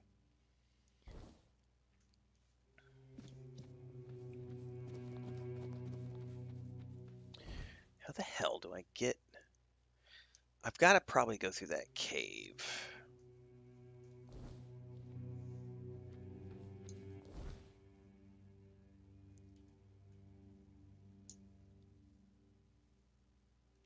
Yeah. And I'm sorry, but me saying that I can't change the system is not a cop-out. That's not a cop-out at all. It's me recognizing that my insignificant contribution is not enough to change anything. Like, in a perfect scenario, let's just say the 99% of the world rose up to fight the 1%. Where are we getting the resources to fight the 1%? They have all the resources. They have all the weapons. They have all the, like, rebellion is a legit thing, and it can be successful. It has been successful in history, but it takes a boiling point to get to the point where everyone is willing to risk life and limb to change the system. And we're just not there yet. I'm not willing to risk my life and limb. Totally not willing. And I don't think that's a cop-out on my part. That's an acceptance that I'm not ready. I'm not willing to risk it. Maybe you're willing to risk it. I'm not willing to risk it. Like, I have found a way to exist within the system. This is a great conversation. Like, this is why everyone should watch the Matrix movies, by the way. I am 100% the guy who's eating the steak plugged into the Matrix. I am 100% that guy. I know that it's fake, and I don't care. It tastes good. I'm comfortable. I am 100% the guy who is plugged into the Matrix. And I just, call me apathetic. It's one of those things where it's like,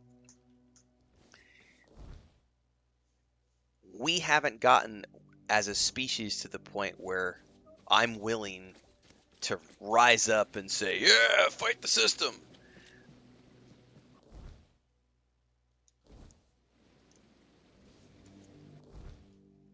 And if I mean, I'm sure, it's tricky. Here's another good example. Before I met my wife grew up in abject poverty. She grew up in the jungle of Mexico, and the concept of travel to my wife was so outside of her realm of possibility that she never even considered travel. Never even thought about travel. Think about that for a minute. Travel was outside of the realm of possibility for my wife because she lived in this bubble of, I'm from here, I make this amount of money, this is how much money I will ever make, and I will never be able to break outside of the system because that's my lot in life. I cannot fathom anything outside of this bubble. Right? Then we started dating, and she started going on trips. And she began to say, okay, now I can understand and fathom travel, and working together, we can achieve things that I could never achieve on my own. But until that point, she lived inside that bubble of, I'm never, like, why would I think about travel? The cost of a plane ticket to go to London is more than I'm going to make in 5 years. Why would I ever consider travel when it's outside of my realm of possibility? I'm worried about food. I'm worried about rent. I'm worried about Do I have enough money to get a bus ticket to go to work? And do I need to maybe not eat steak this week? Maybe I can only eat beans this week in order to afford the bus ticket to go to work. That's my wife. That was my wife many, many years ago, her and her sister both. And when you are someone living in that bubble, like, there's no point in trying to do something outside of your bubble if you're trying to survive on a day-to-day basis. Like, it's impossible to fathom something outside of that bubble. It takes great change, some great change in circumstance for that to be a thing. And that's just the reality for most people in the world, is they are living within some type of a bubble. And we all have different bubbles. Right, the Star Trek lore is interesting because the only reason they got to that place as a society was because of catastrophe.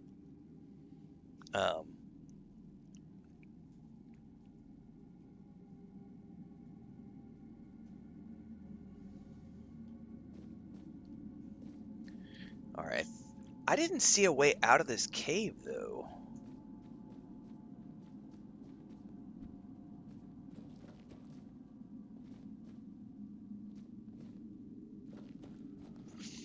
I genuinely did not know how to get over there.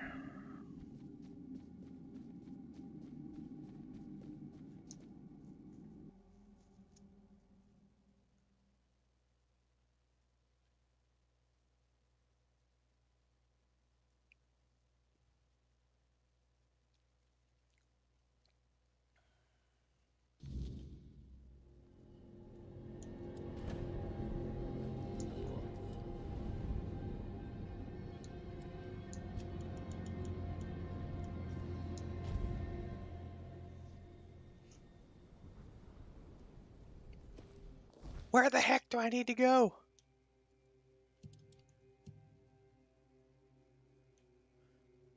Oh, there might be a bridge down over here.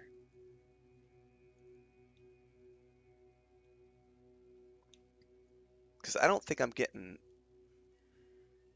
through there from over here, but there looks like there might be a bridge down there. I have no idea how to get down to that bridge, though.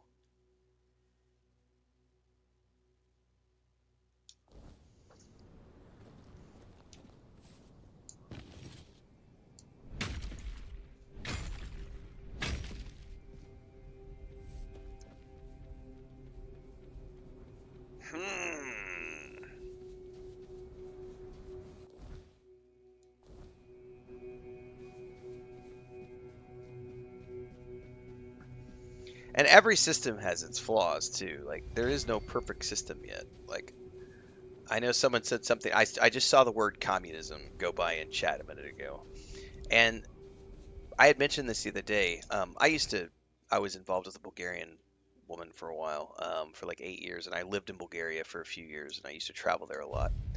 And yeah, Russian communism had a lot of bad things. Like, there was a lot of, it was not a flawless system. It had a lot of issues. But one thing that no one ever talks about is the fact that under communism, everyone got, and I'm going to use air quotes here because this is a contextual conversation. Contextual. Everyone received free housing under that era of government.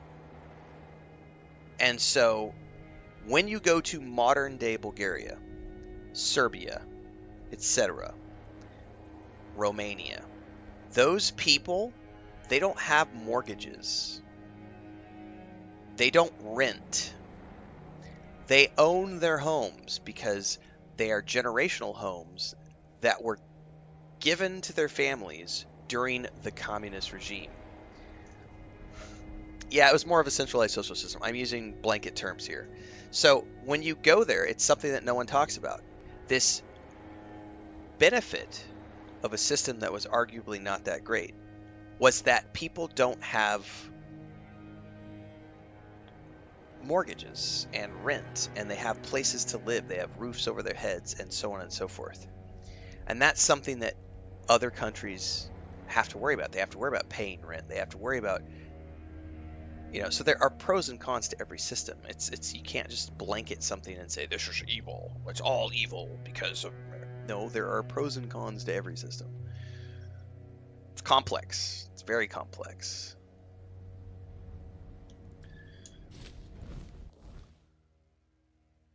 I guess we go down and around.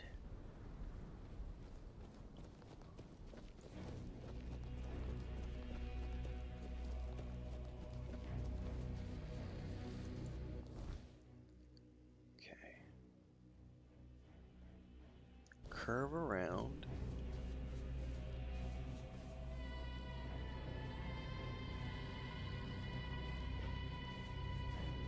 We gotta go past the...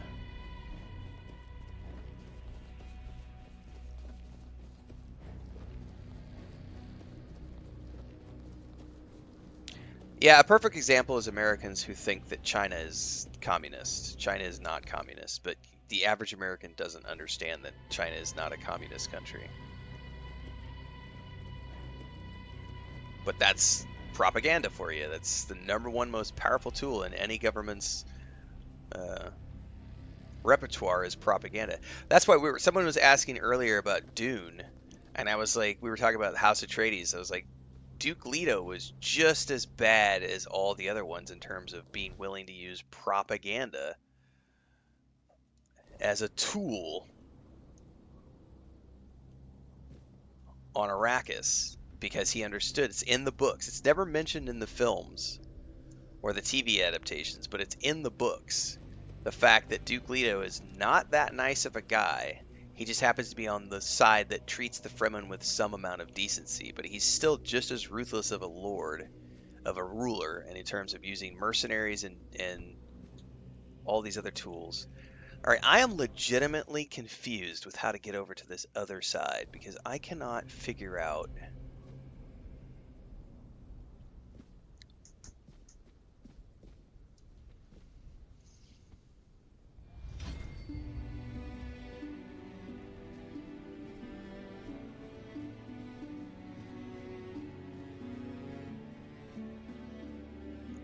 I can't even see a bridge down there in the fog, but if you look down there on the map, there's definitely like a bridge structure over here.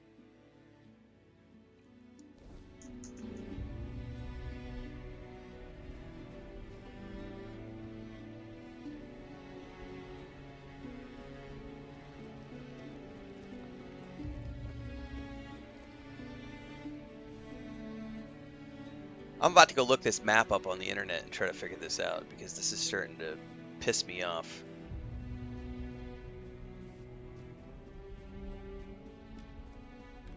Why can't I have a really cool levitate spell or jump spell or something? I need to be across there. I can't climb the sword. The cave doesn't go anywhere. I think the only other option would be to see if maybe I can't come around this backside here. Maybe there's something that I'm missing.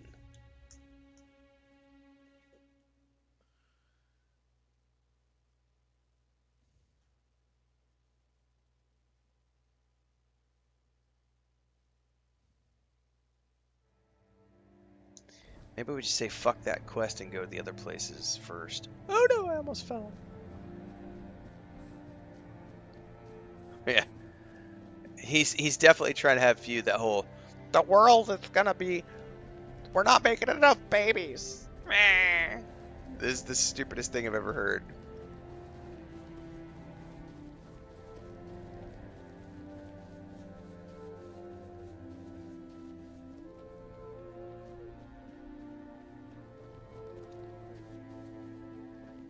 Correct. During those days, in those countries, there was no homelessness.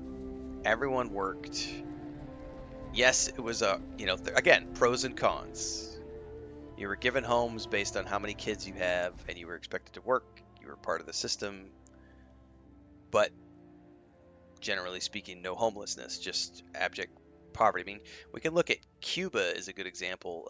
I got asked a lot, like about 10 years ago, why I wasn't traveling to Cuba.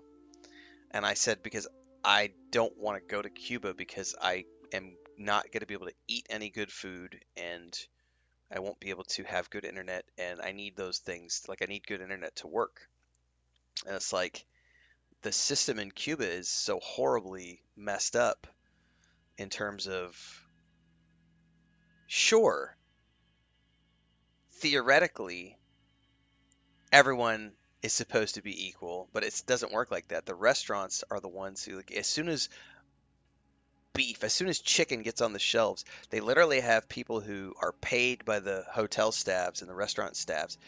Those people are on staff to wait at the supermarkets, and the moment the chicken comes in, they will buy all of the chicken that's available so that the restaurant can have chicken to sell chicken to make a profit. And meanwhile, the little grandma who needs chicken to eat, she goes to the grocery store at 9 o'clock in the morning, and there's no chicken left. Like, every system has its, like, correct. It's embargoes, and it's just government sucks. Period. Like, you definitely need something to govern society, but we have yet to find a good solution for something that works for everybody. Which is why we come back to the whole, in a perfect world, the Star Trek system would be awesome, but we're not there yet as a society.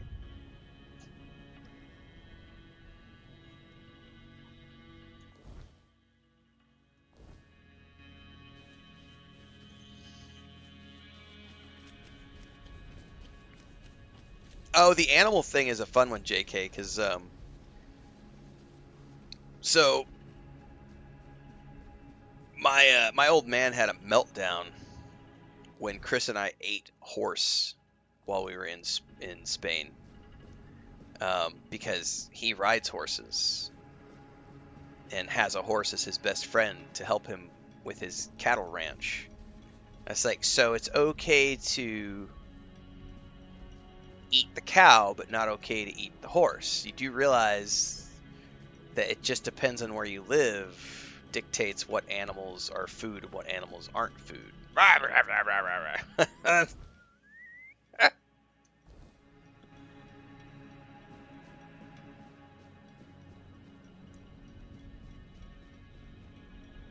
It's like the joke about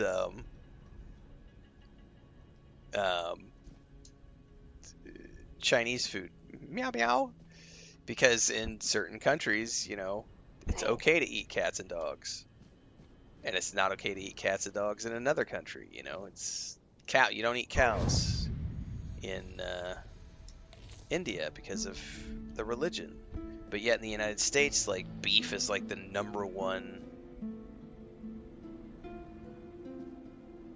Oh, I'm never gonna make that fall. There's no way.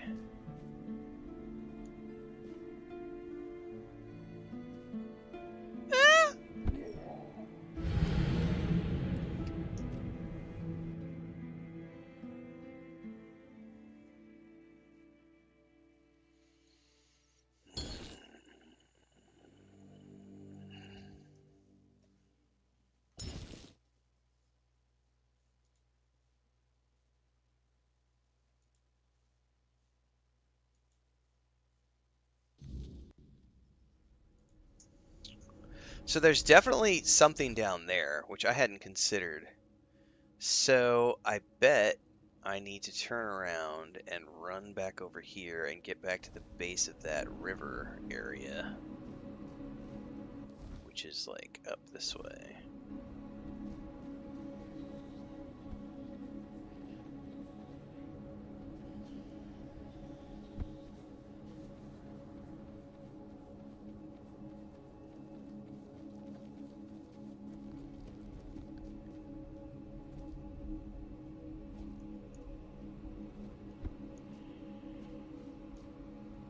Where the heck? I'm gonna try it. Ah! I love that ability because it saves me from dying.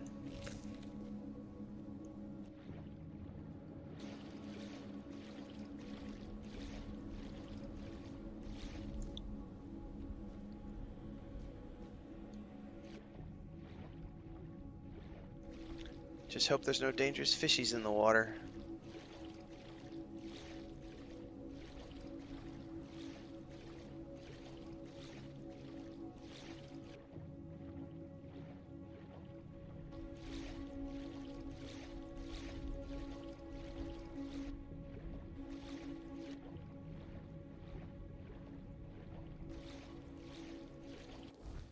Is this not the way?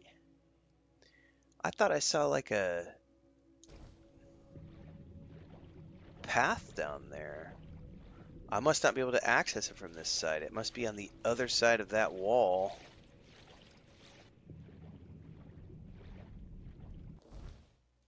Well, shit.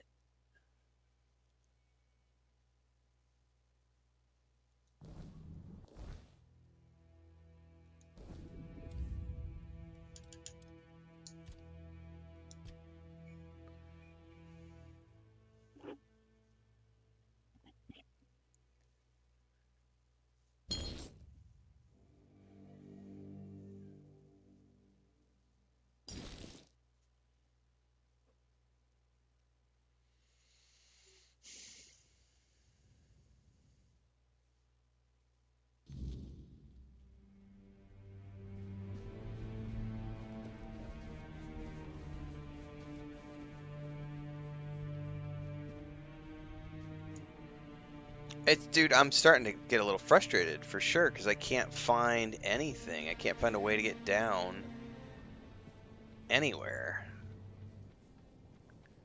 And then like some of these areas are like, I know from the past maps that some areas are locked off behind caves, but like there's no quest markers showing you like which caves to go to. And I'm sorry, I'm not 12 years old and I want to explore every nook and cranny. Give me quest trackers, damn it. This might be a way down in here.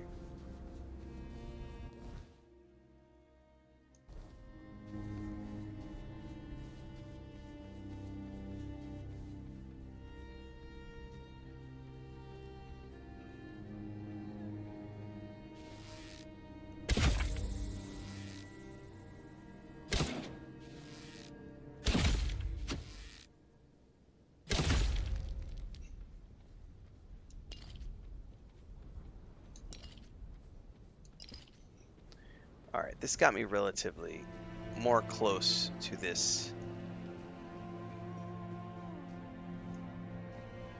But I still haven't found a way down into it.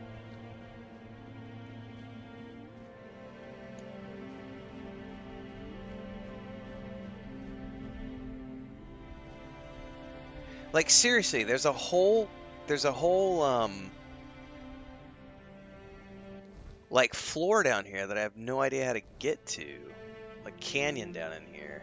And it's blocked. I'm just gonna jump. I think I have an ability that'll save me if I hit the ground. Yep. Oh, I missed the ground.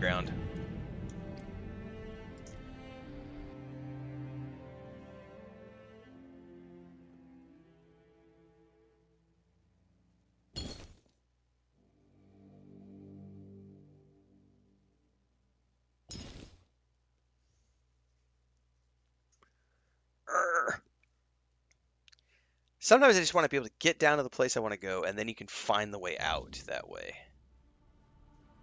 I'm going to have to jump because I can't... falling down makes me hit the wall, so... Oh, no! Ah! There's the fast travel. I made it! So the question I have is, how the frack... See what I mean?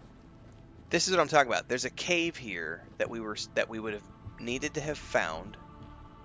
The mine pass. We would have needed to find a pass to find a way down here. And yet these passes are not marked on the map in any case. And it's like... I like my quest trackers, man.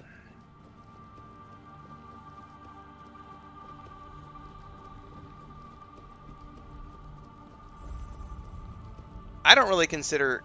We're not really necessarily having a political discussion this morning. This is more like... I mean, I think in my mind, politics is like, I voted for this guy and you didn't vote for this guy. You're an idiot. Why didn't you vote for this person? Like, when we're talking political parties, what we're discussing in chat this morning is history. We're talking global governments, what has been done in the past, what didn't work. We're talking economics. We're talking the failures of society. I don't think that's quite the same thing as when I'm like, don't talk politics. Now, and obviously we're all still, even if we're disagreeing in some areas, there's respectful disagreement happening. It's the difference is when you have somebody coming in and saying, "I voted for this person and you didn't. You're an idiot. I hope you die." Like that. That's not. That's what I ban. That's the stuff we don't tolerate. You must be a Trumper. Oh, you must be a whatever. Oh, you voted for Biden. You're an idiot. Yeah, that's the kind of stuff I won't tolerate. Like, you're a Kamala cuck. And it's like, get out of here. Like, that kind of stuff. No. Nope.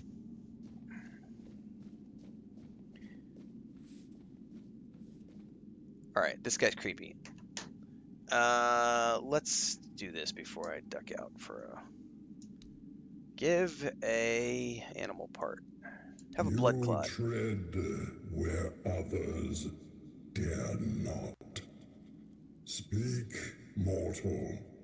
Why have you come to the dark beneath the world?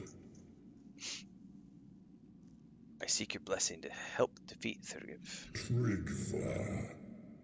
His corruption festers even here, staining the roots of the world. If you wish to destroy him, you must prove you understand the price of power. Show me you can take what the depths demand: courage, wit, and sacrifice. The heart and the mind both are tested here. Bring me what lies at the core of your enemies.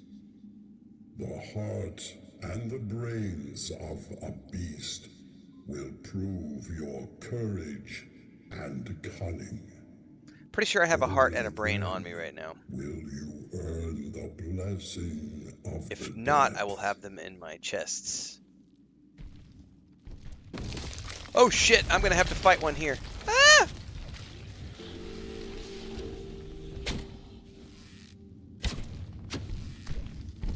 Jesus, Mary and Joseph, he's not taking any damage.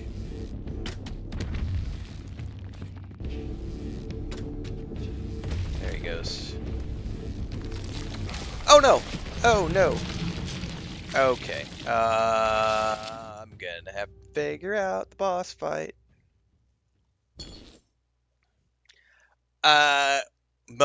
We're mostly mature people here. Yeah, I mean, we've had to get rid of a couple of ignorant people this morning, but for the most part, yes. I get rid of the idiots pretty quickly.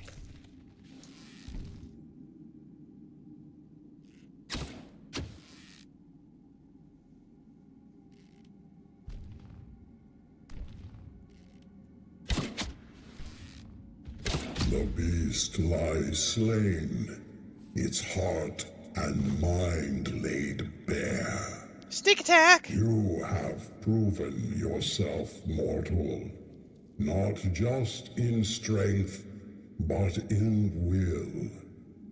Few dare to face the darkness, and fewer still emerge victorious. It's called streamer privilege. You have earned the blessing of the depth.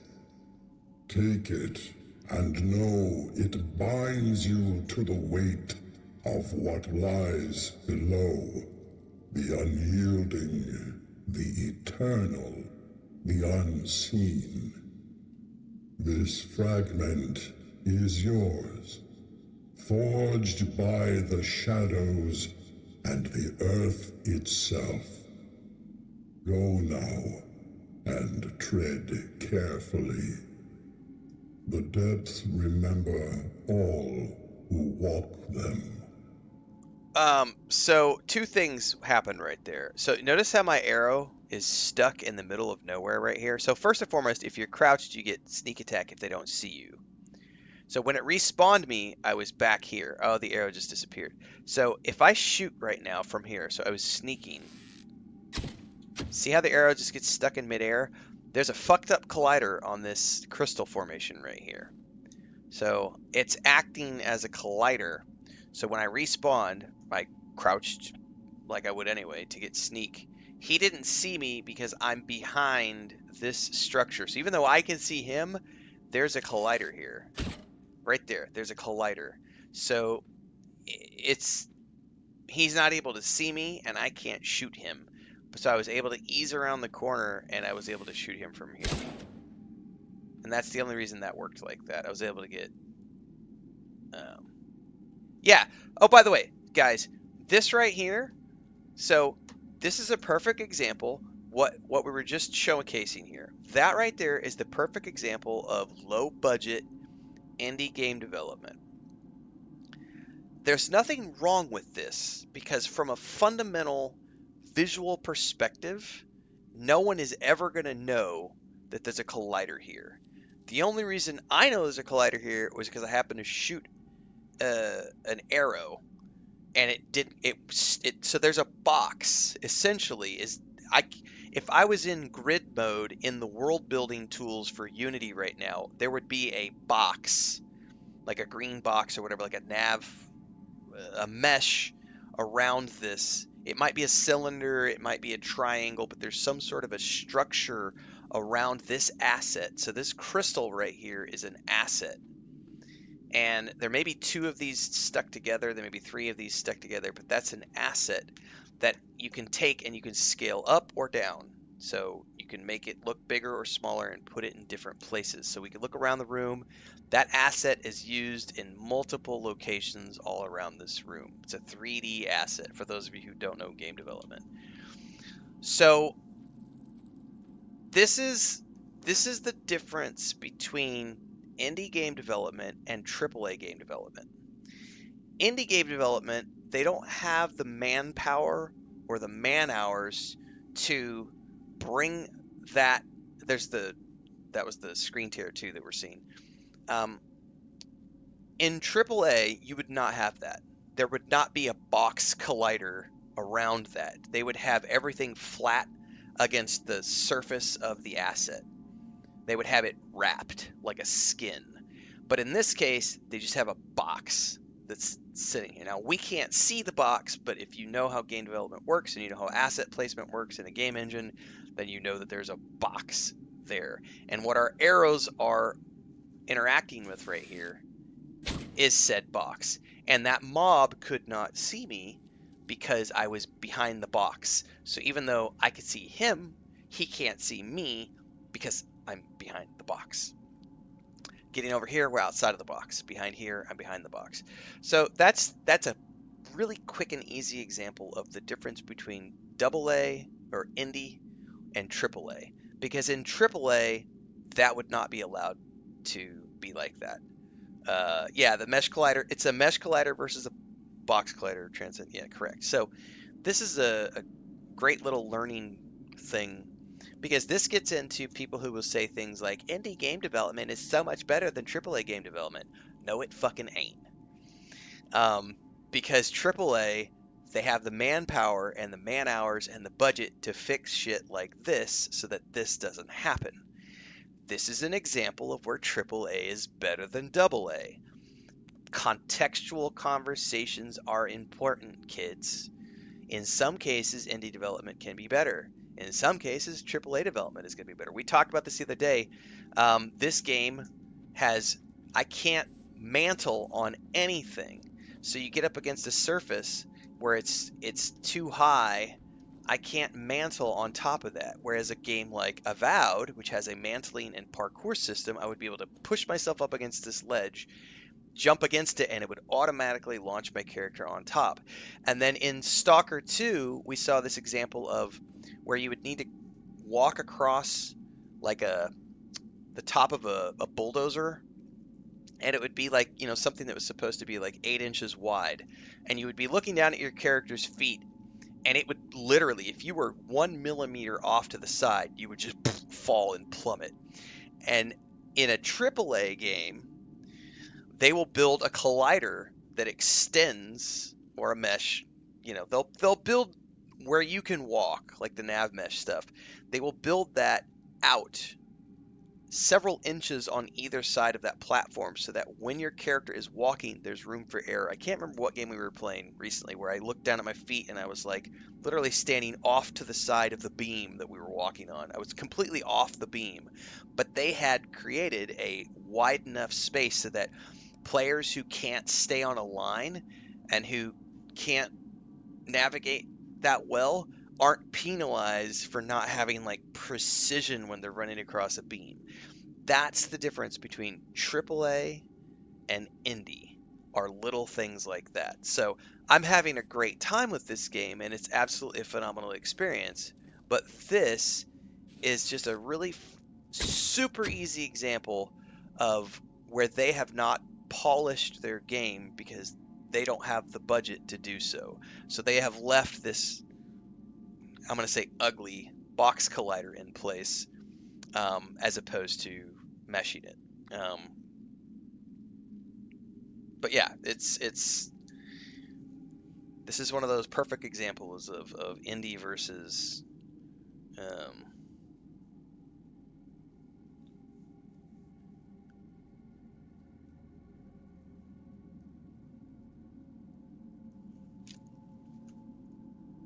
and how in most cases people don't know what they're talking about, because I'll see these comments all the time like, indie development is just so much better because they innovate so much more than AAA.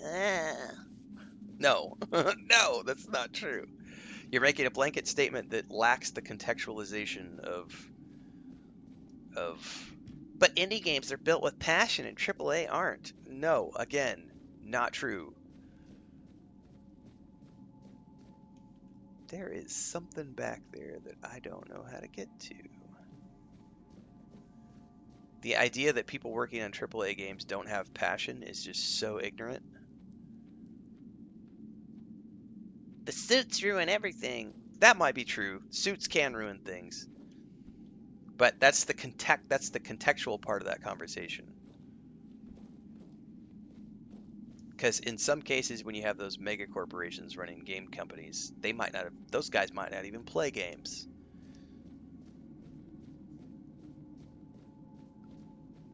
But the people building those games still have passion.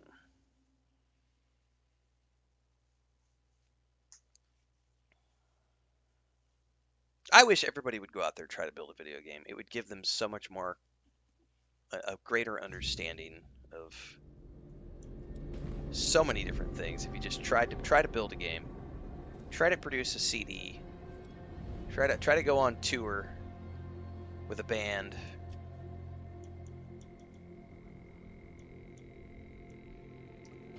try to publish a book, try to make a TV show, try to get a graphic novel out there and published. Once you go through that actual process, you'll have a much greater understanding of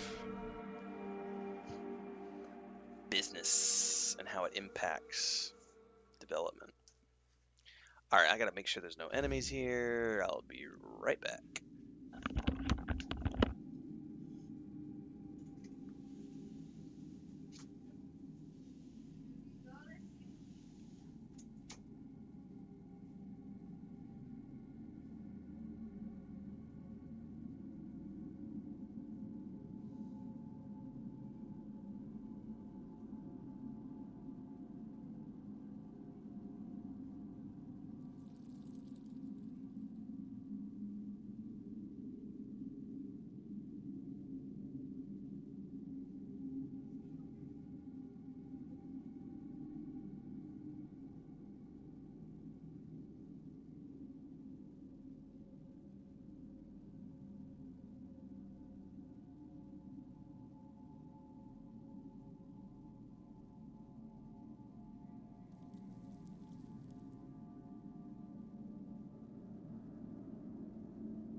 Okay. I'm probably gonna turn around and ran out to that fast travel thing too, which honestly might be quicker for me to just jump back down there.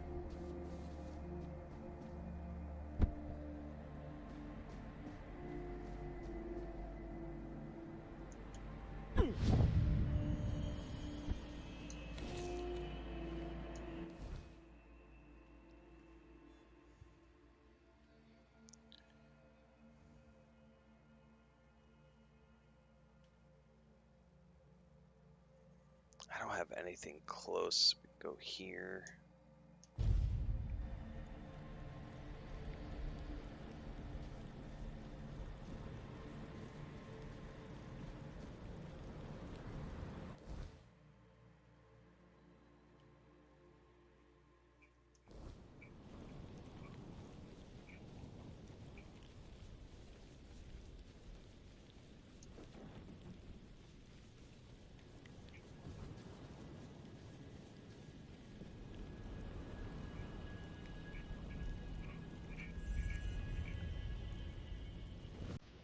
Ogre!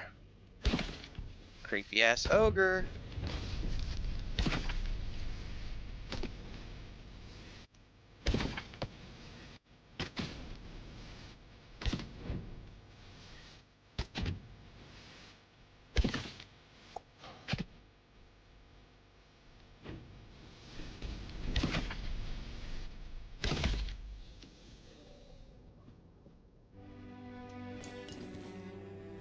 Alright. He definitely ate his Wheaties.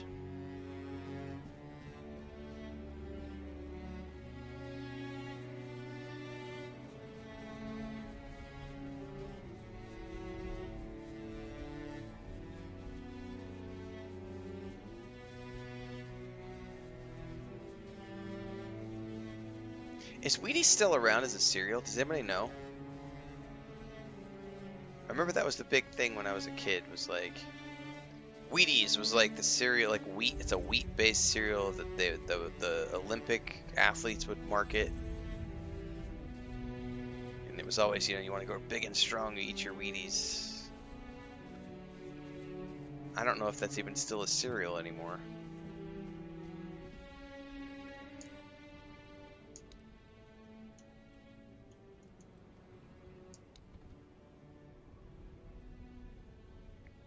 Who dares disturb the silence of Transcendence the stone? says it still exists in Australia. Speak, small one, and tell me why you stand before the summoner. Seek your blessing to defeat Thrygv. Thrygve, Thrygve. the I always fuck his name up. parasite clinging to the pillar. He twists the old ways for his own greed, a shadow of what the Ulfr once stood for. If you wish to rid the world of his corruption, you must prove you are worthy of my power. Okay. Call forth your allies, mortal. The summoner respects not lone strength, but the bonds that carry us forward. Oh, I'm gonna have to have a Together, summoned you will face this trial. creature. Fail, and I shall remain silent forevermore. Shit, I don't have a... No, I'm not ready. I didn't have a critter to summon.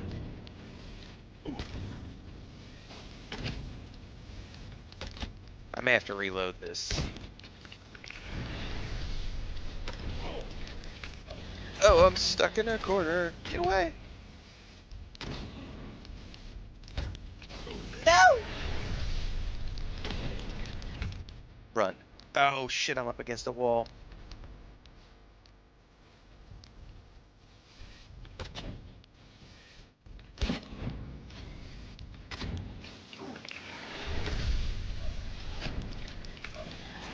You have faced my summons and stood victorious.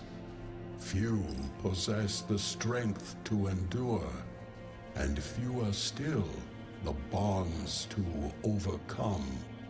You are worthy of my blessing. I thought I was going to have a creature Take it, summoned to defeat mortal, that. and carry the strength of the summoner with you. But know this.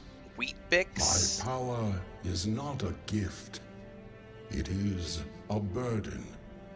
Wield it wisely, for it binds you to those you fight for. Go now. The giant strength is yours to wield, but their expectations are yours to bear. Do not fail. Hang on.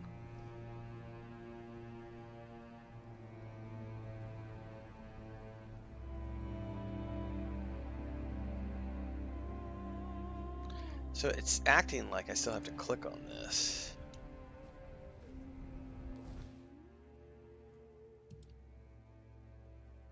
But I did receive the blessing, so it just isn't updating.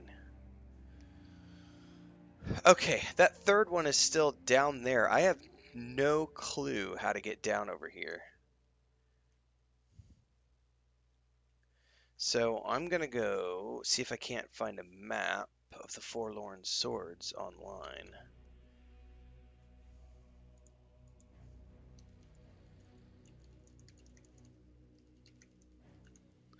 And see what I'm missing there.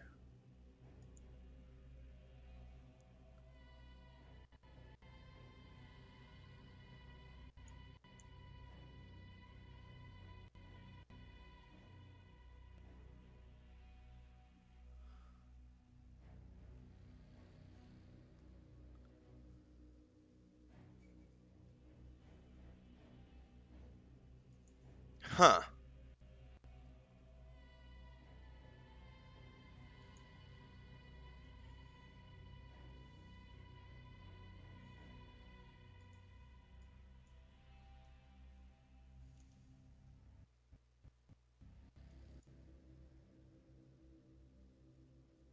It definitely shows.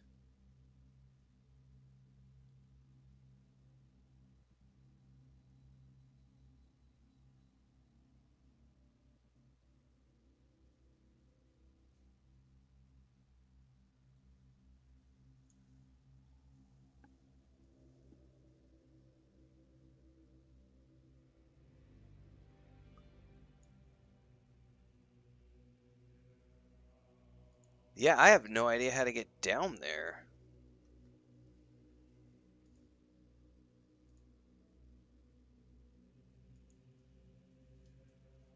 Because it's over here, but there's like... You would think there would be some sort of a cave down here. But I couldn't find anything.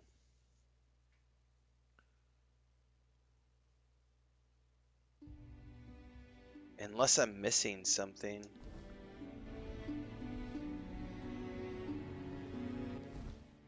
I'm gonna go check something really quick.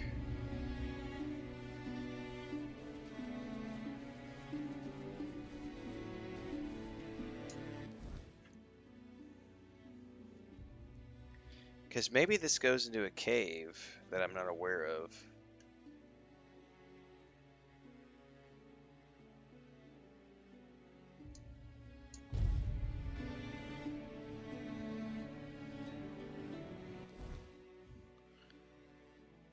It's the Forlorn Swords. I'm trying to figure out how to get down to this area right here. And I just looked at the maps online and I don't see anything. So I'm hoping there's a cave entrance right here. Because what it looks like on the map and on the online maps too is that this right here is like a bridge. So there's gotta be, right here, there's gotta be like a cave exit here. Or something. Because there's nothing over here. I looked on the online maps. I don't see any structures or caves or anything that would get me down into here. The bridge is broken right here. So I'm wondering if I'm missing some sort of a cave over here, which then like another one of those mine passes that like leads down. I cannot figure this out for the life of me. We spent like 30 minutes earlier. I mean me. I spent like 30 minutes earlier trying to run around here and figure this out. And I could not for the life of me. So I'm gonna run back around because I never did go into the cave down here, I don't think. Because I figured it was just like a underneath the castle, but it might actually be a cave pass that leads down.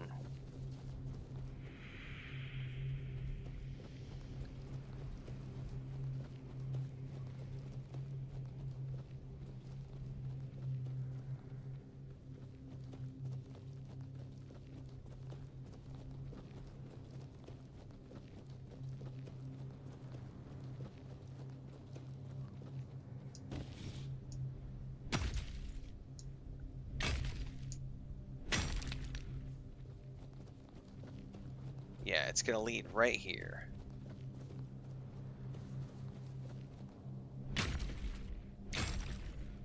Nah, I ignored this before. If it says mine pass, I'm gonna feel like an idiot. Elevator pass! Fuck, see? This is what it is. I did not come down here earlier because I was like, oh, it's just another cave, and I forgot that they do these things where they like have these cave passes and elevator passes that they don't mark with the mini map, which is slightly frustrating. Yeah, this will be it. This will drop me down. Yep. I figured it out.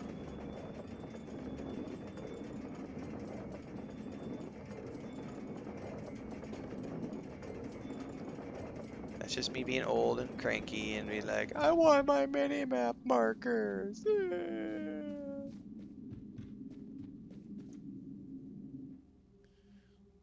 This should drop me out where I thought it did.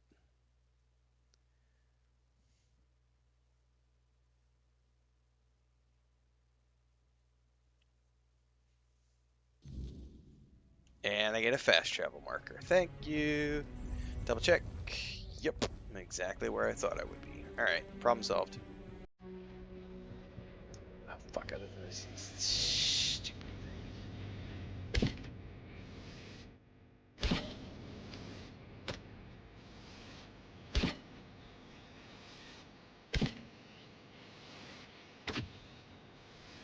Oh, I must only be able to shoot it when it's visible in the material realm.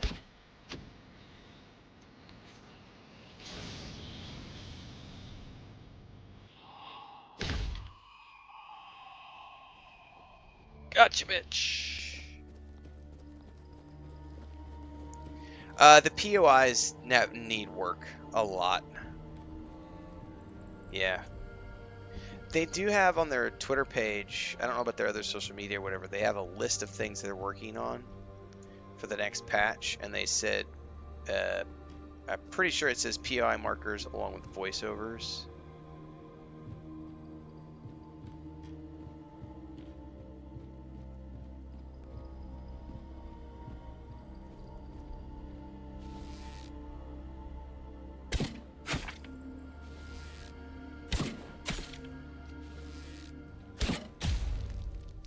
Why are my arrows not visible all of a sudden?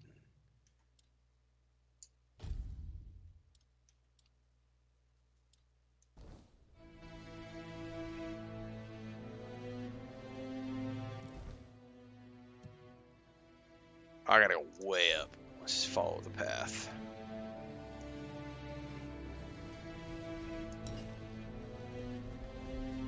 I'm probably gonna fight my whole way up.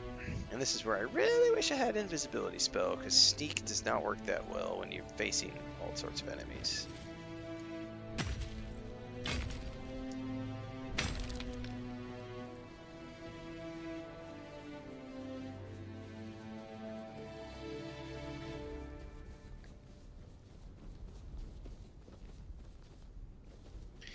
But there, I've probably come across 30 or 40 broken POI markers now, like where, you know what I mean, where like the quest markers, quest trackers telling you to go somewhere and it's like not telling you to go to the right place.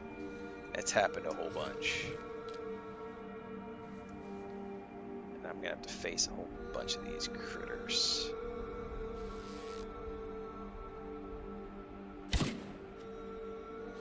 How did I miss?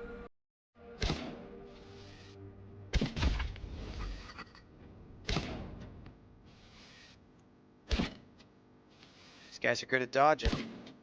Are you shitting me? How's he dodging every single shot?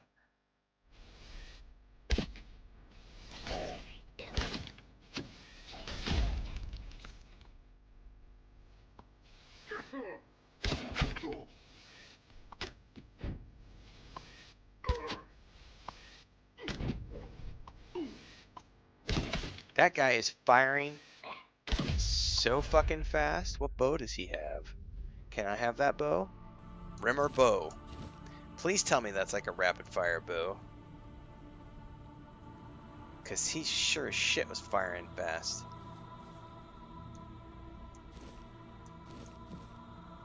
Rimmers. I've never seen these guys before.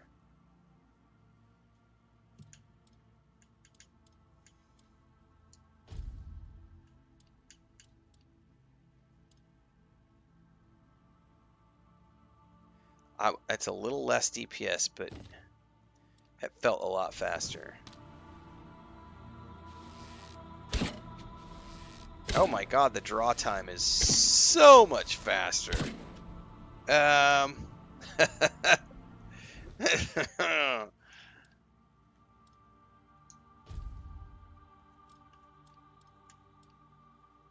wish it would show you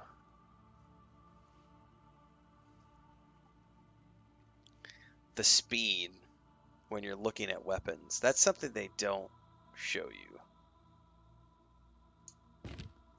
I'll keep using my other bow because it's got my burn effect on it, but...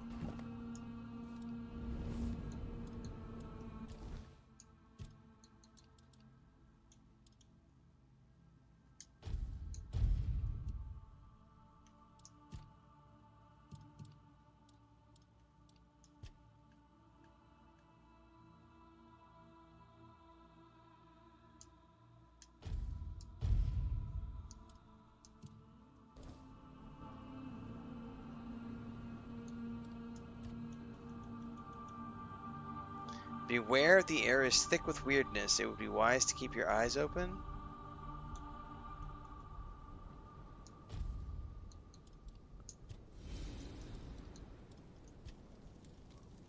Might use ethereal cobwebs. I'm fine.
We going in the cave? No, we're a long way away. We gotta keep going up.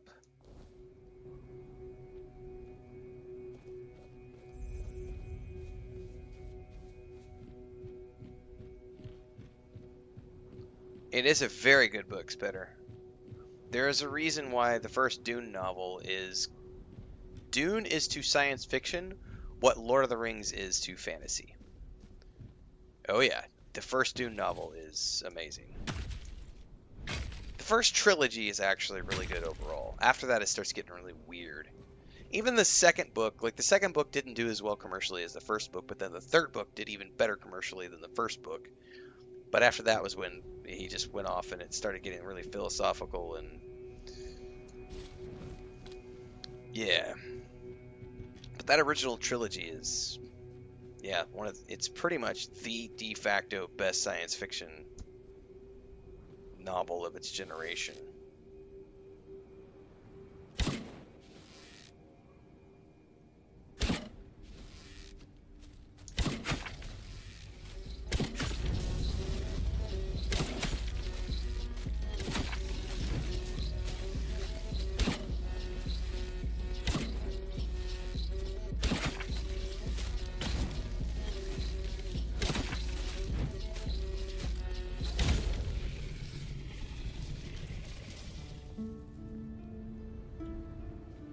didn't even have any broken arrows.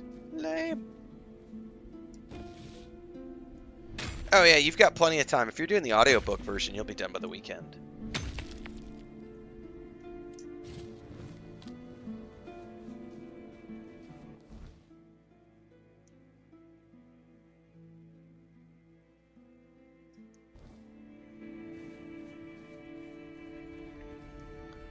The new Foundation series season 3 starts in July. I can't wait. And I actually prefer the Apple TV version of Foundation to the books. I don't. The books were a little much for me. Like, they're good, but I'm like, I prefer the TV show.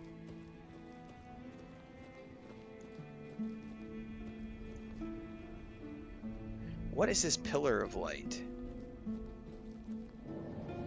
Oh, it's a fucking elevator.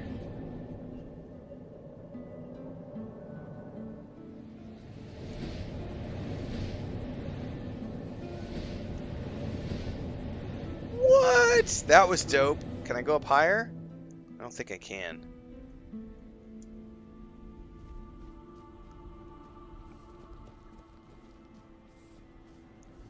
But I have absolutely loved the Foundation show on Apple TV.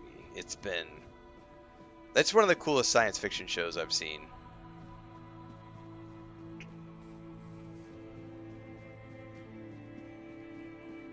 And the special effects are absolutely amazing.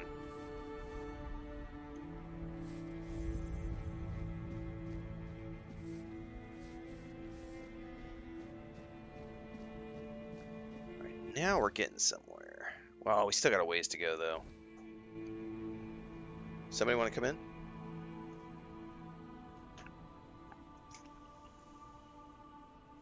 Who's outside? Do you want to come in, Frodo? What's up, buddy? No? Alright. Thought he was ready to do his morning routine, but he's not in here yet.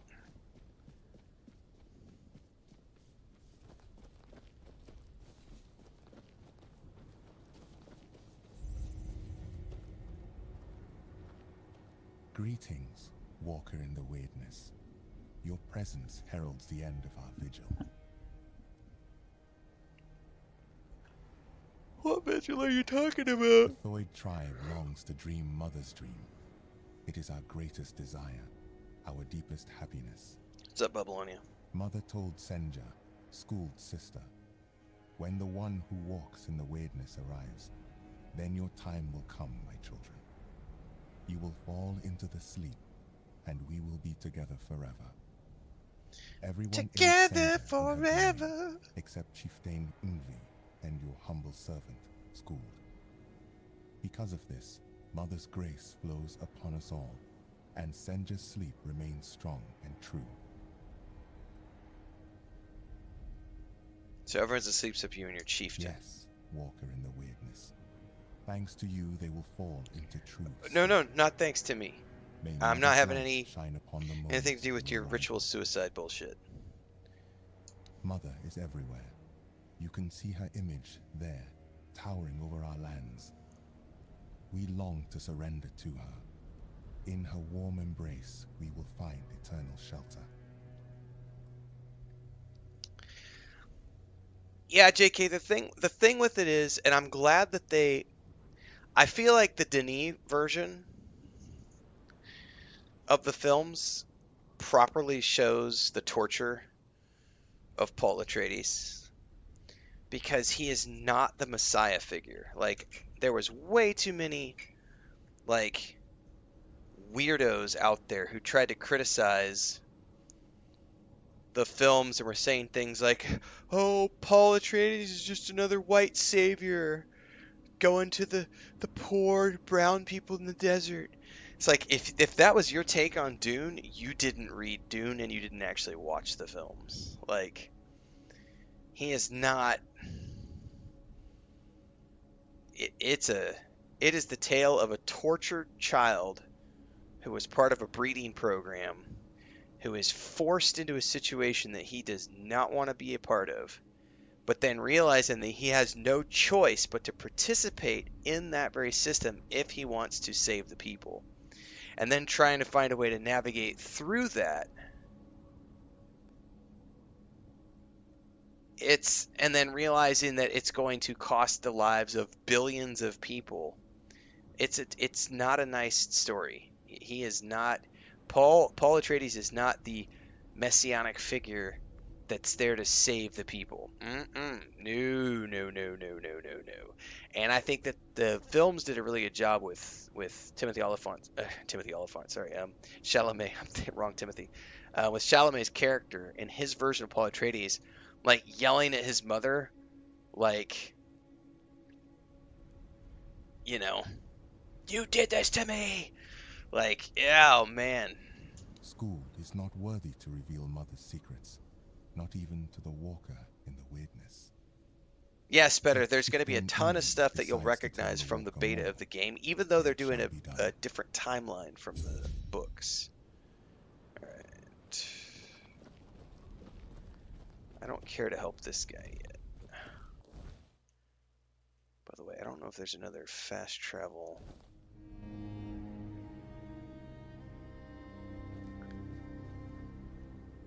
Hey, we're back to talking statistics again. Remember that whole thing about how, but we need to make games to fit the 10%?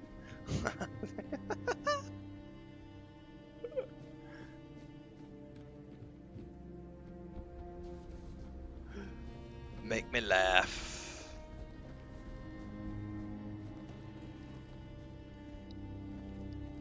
Okay, up the hill we go.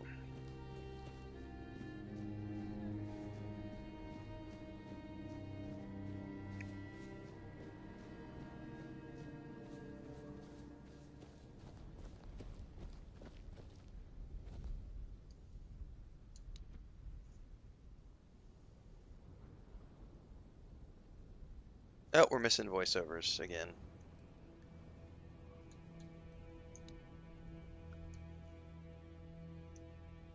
Bring me the fragile flowers.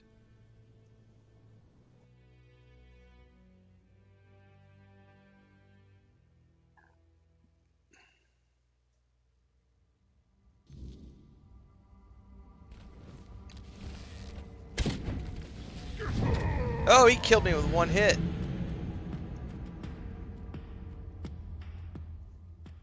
No! Gonna have to stay away from him.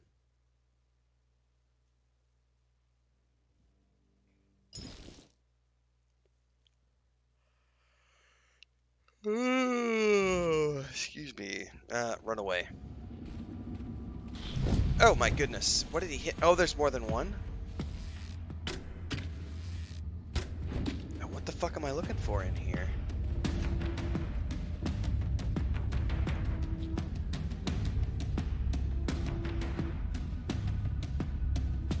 Do I need to pluck something from a tree? Oh my god! Like if you get hit once with those, you die. Well, okay.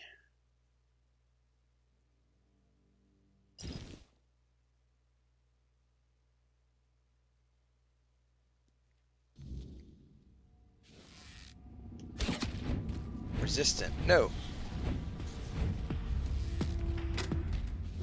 That's the ancient. Get away. Oh my god.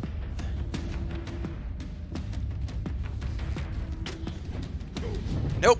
Nope. I don't know what the fuck I'm supposed to do here.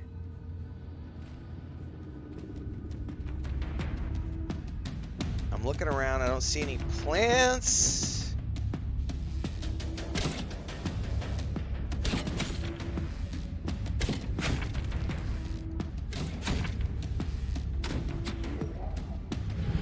Me, man. I wonder if I'm missing something that I'm not understanding about this place.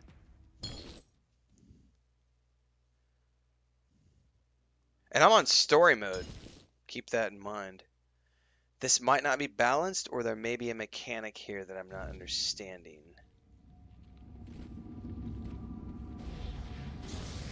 Where are the little shits at?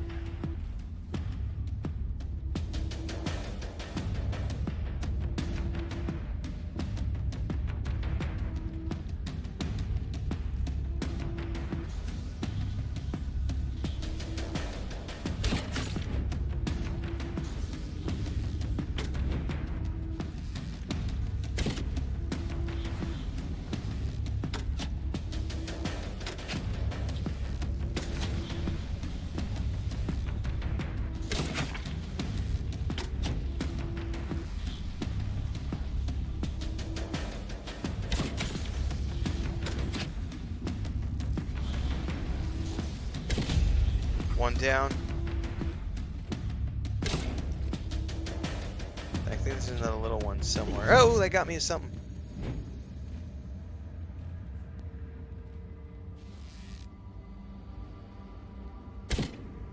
Fuck. Stealth shot.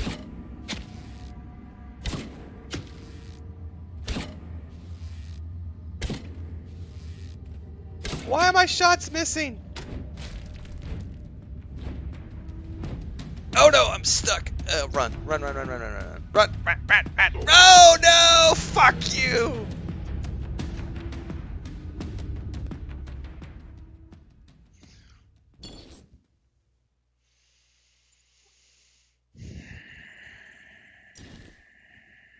Alright, that area though did allow me to sort of get protection and oh, he doesn't see me because he's okay. At least it auto-saved for me after that moment.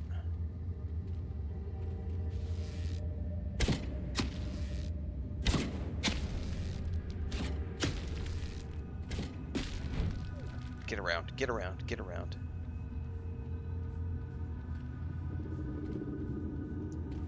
Does he not see me yet?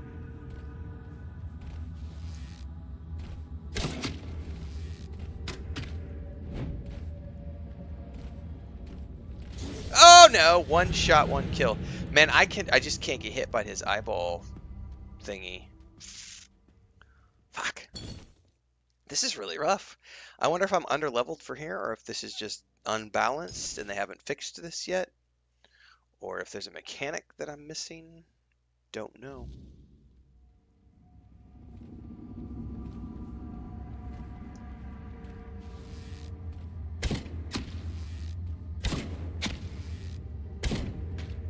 Move. By the way, I never did try to loot the bodies, and I wonder if they've got...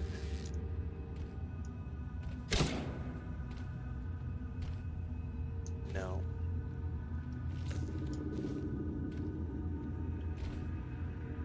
Where is it? Is it trying to find me, or is it...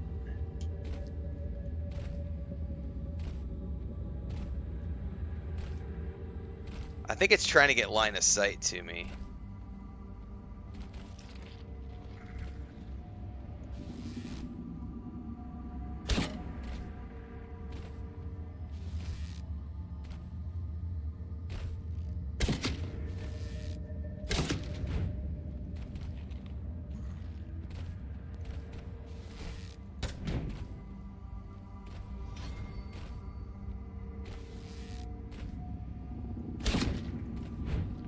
No!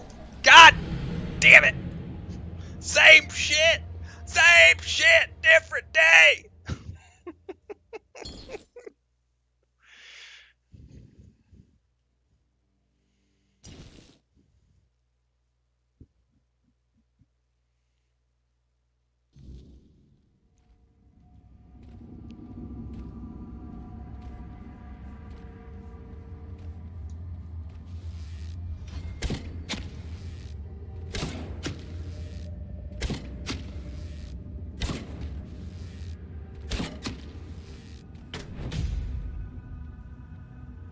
Alright, we got it. And now we're getting the...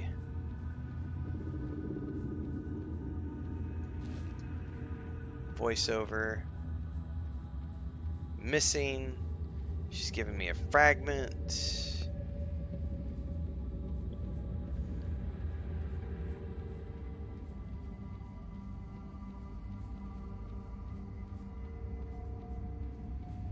Question is how the... Okay, I'm gonna get transported out of here. That guy's voiceover from TikTok works in so many different situations. God damn motherfucker. Same shit, different day.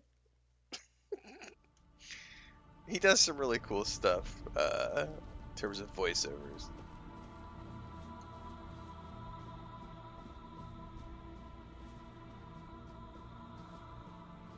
Alright, now we gotta get out of here, and I don't know that there's a fast travel in this village, unfortunately.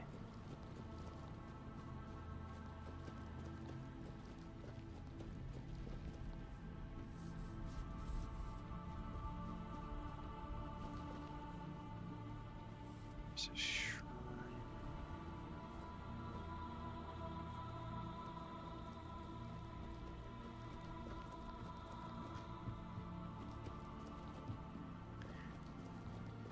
There might be one over here. I got a question mark thingy. Yeah, buddy. Where's it at? Alright.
Oh, yeah, we're back to that choppy building.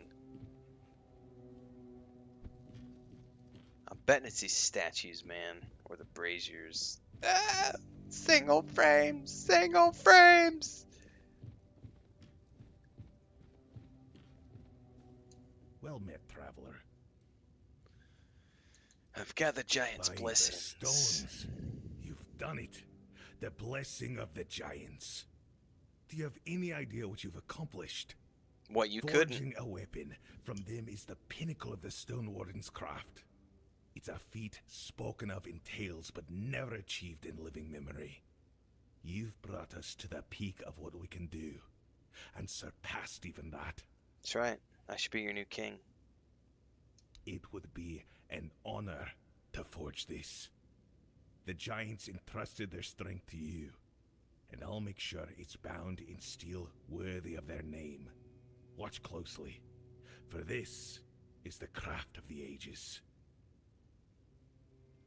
Watch closely as I fade to black, because we have no budget for a cutscene. It is done. Use it with purpose. Nothing The wrong with strength that, of the but again, giants is yours to wield. AAA versus Do Indie. not squander it. Alright, I have a giant weapon. Let's get out of this unoptimized base of operations. Oh my god, that's hard. Ugh. Alright. That's what she said.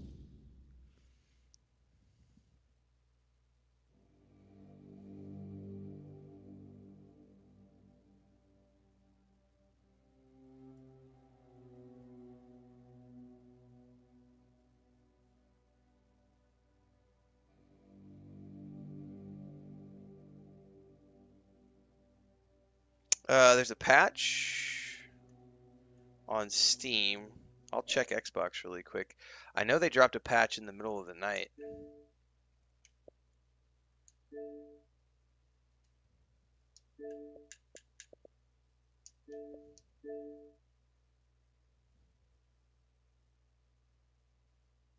Nope. But I do know they patched in the middle of the night, because I checked before I logged in this morning. And they dropped a patch at... Actually, what time is it? Today's the 30th, right?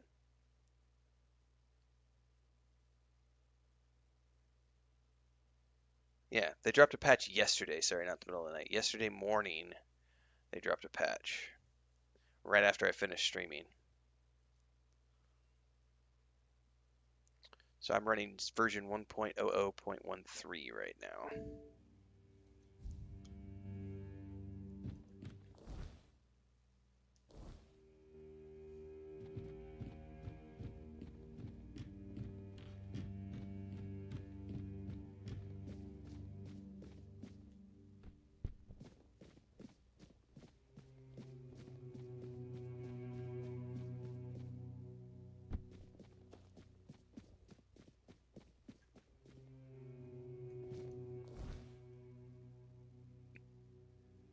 I think I have to go out to the road.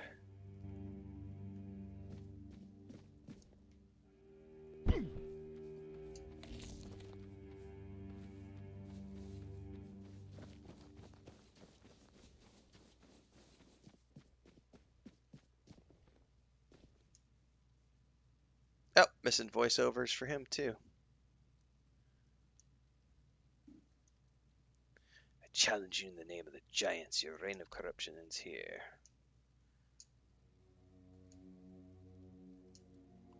You are no chieftain. You are a parasite. Now, I'm not using the weapon, so I don't know if I'll actually be able to defeat him unless I use the weapon they gave me, but I don't have skills with that weapon. Thanks for the sub over on Twitch, John BPH. Appreciate it.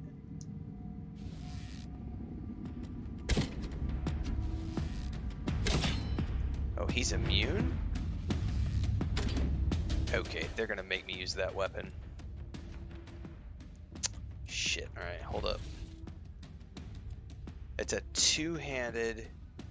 The only blade known to wound. God damn it, I don't have any two-handed weapons skill!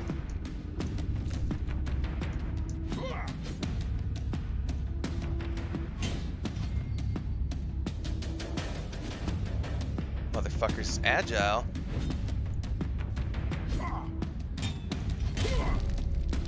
So am I.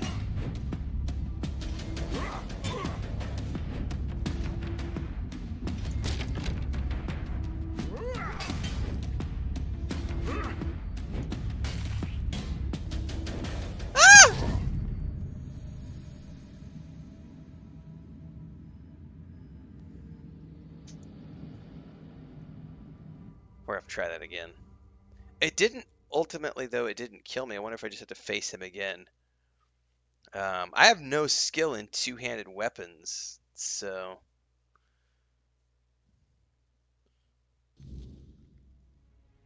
I guess we can just try it again.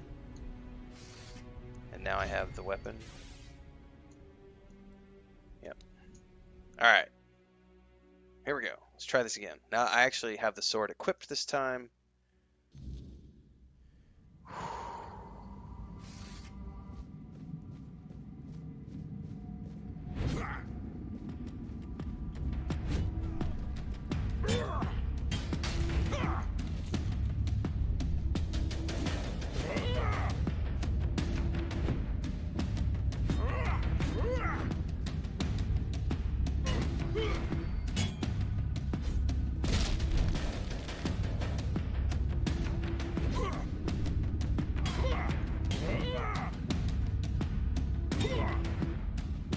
Am I actually damaging him?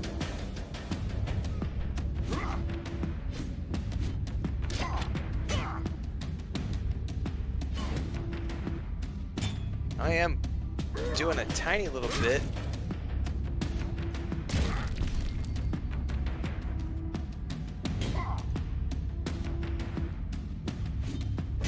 He moves around so much.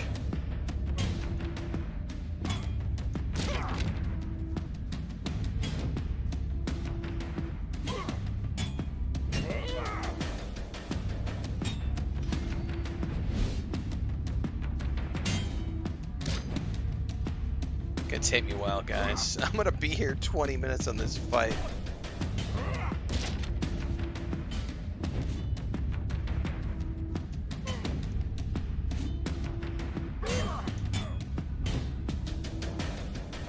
Oh!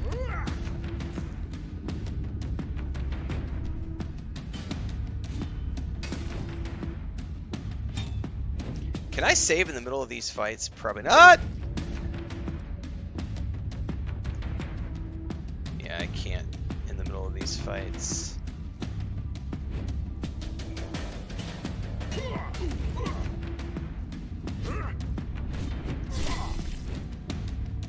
Jesus, we're gonna be here 20 minutes on this.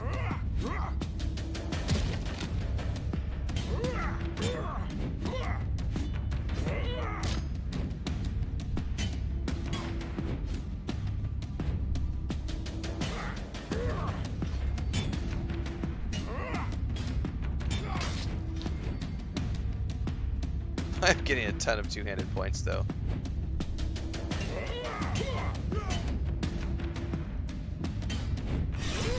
The other thing is I have no, I don't have very many points in strength.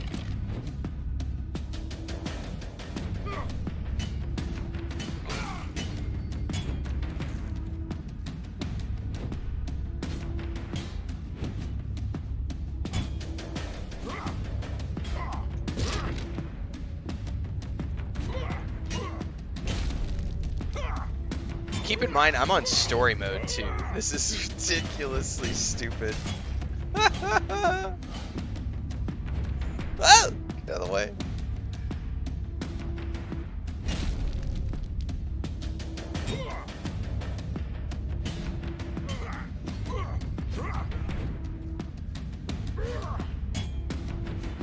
Oh! He got me.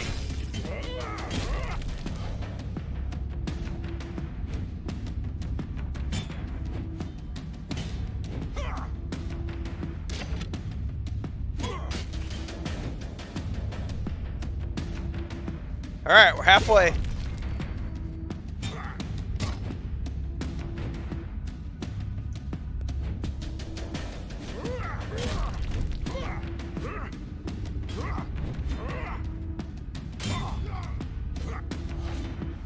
Ah!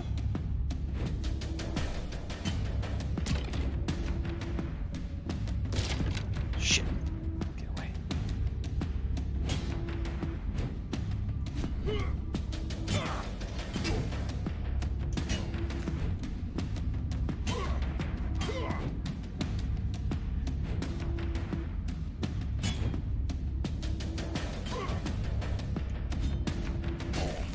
Oh, ouch. Oh!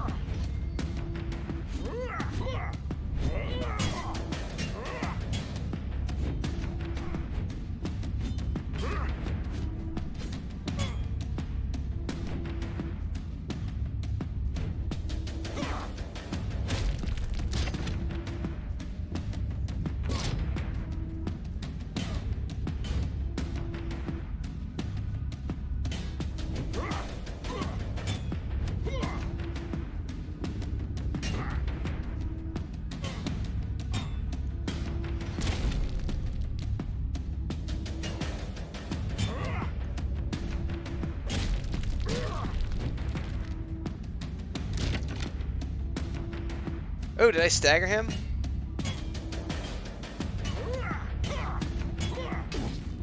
Oh, he staggered me back.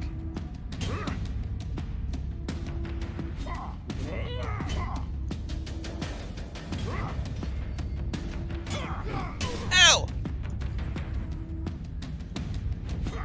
Shit, I'm running low on potions.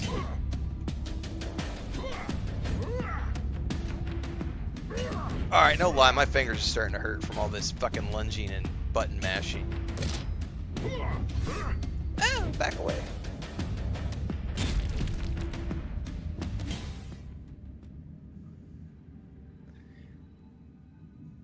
That was a little ridiculous, because even on story mode, spongy. Now let's get the man to the tribe. Speak, conquer, who will take my place? Shh. Davna. As a master stoneworn, he has the strength and wisdom to lead.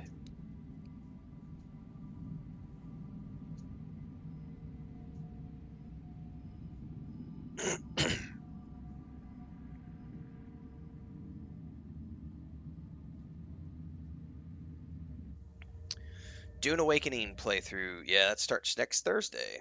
I cannot wait. I'm trying really hard to finish this game before we get to that point.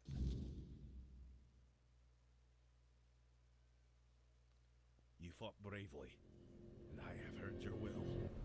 But me, chieftain, I never sought such a thing. I've always been a stone warden, shaping steel, not people. You are a man of honor, strength, and skill. I trust you completely. With you at the helm, the Ulfar will regain their strength. Well, if this is what the tribe needs, I'll bear the weight. The Ulfer deserves a steady hand, and I'll do my best to give them one. Just don't expect me to enjoy it. The Forge was a far simpler place to rule. Can you go to the moot now? Out of the question. Don't get me wrong. Ah! I respect my brother's faith in a united Dalrita. But let's not fool ourselves. The Dalrita are anything but united. And this so-called rebellion of One Ice is bound to collapse. Right now, we should be worrying about the weirdness. Not another damned war with Camelot. I can't lie. I thought going to the moot might have been good for us. The Ulfar could use a place at the table. But maybe Darvan's right. After the whole damned mess with Thrigvi, we need to stop chasing other people's wars and start rebuilding as a tribe. And now, I've got not only the Stone Wardens to lead, but the whole pack of stubborn Ulfar as well. And I will lead them, but not by barking my orders like Thrigva did. It'll take years to remind them what it means to be Ulfar. And now you ask me, after deciding their future with me at the helm? That's bold of you, but don't worry. They've got a good instinct. That whole mess with Thrigvi, it infuriated me. I'd be lying if I said I hadn't imagined what I'd do differently. Had I been the one to earn the Giant's blessings. And I've got a thing or two up my sleeve. Warriors need a steady hand to lead them, but they also need respect. Just like the Stone Wardens. So strength and respect will be restored. That much, I promise. Ulfar needs a leader, not a loudmouth. I'll remind them of that. Now, I suppose I should see what kind of mess I've inherited. So they're not gonna return with me.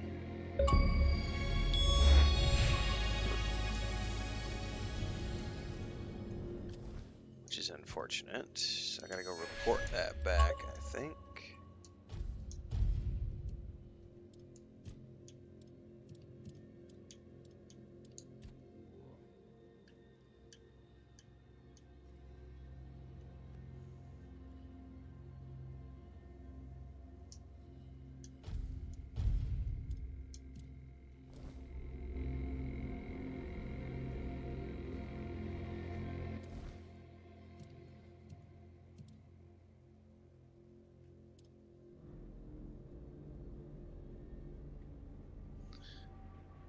Yeah, I failed the objective. I failed to convince Ulfar to take part in the moot.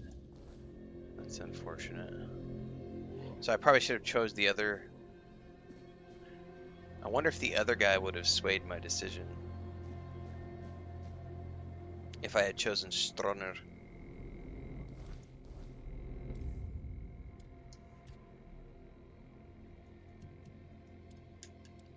Do I have a quick save from at the end of that fight? Probably not.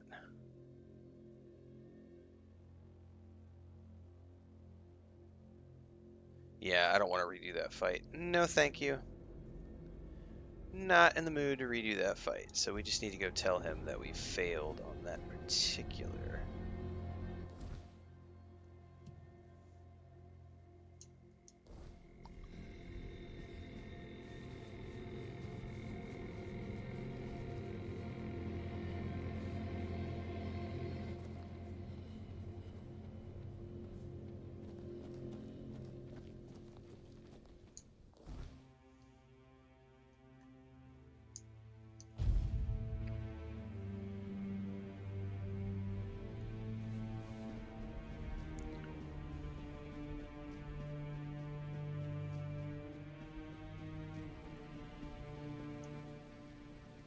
Yes?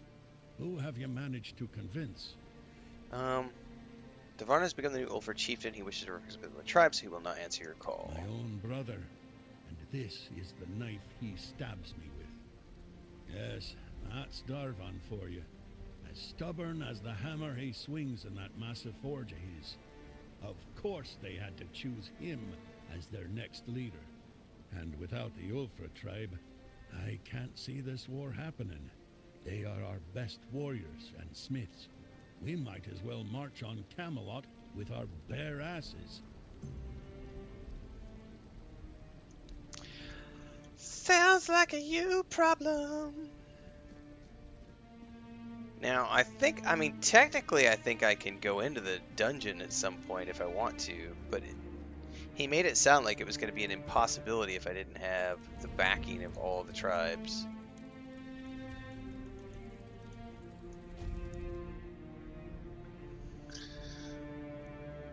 All right, let's see here. It's 8:30 in the morning, guys. I'm gonna wrap up the Tainted Grail stream. That last fight just killed me with all the button mashing and everything else. I'm gonna go get a drink, do some exercises real quick, and I think we're gonna come back and play Hogwarts Legacy for a few hours. I still got some gas in the tank, and we're still early on in the morning, so I should be back in about 15 minutes, maybe 10. We'll be live again with Hogwarts Legacy, so I'll see you guys in a few.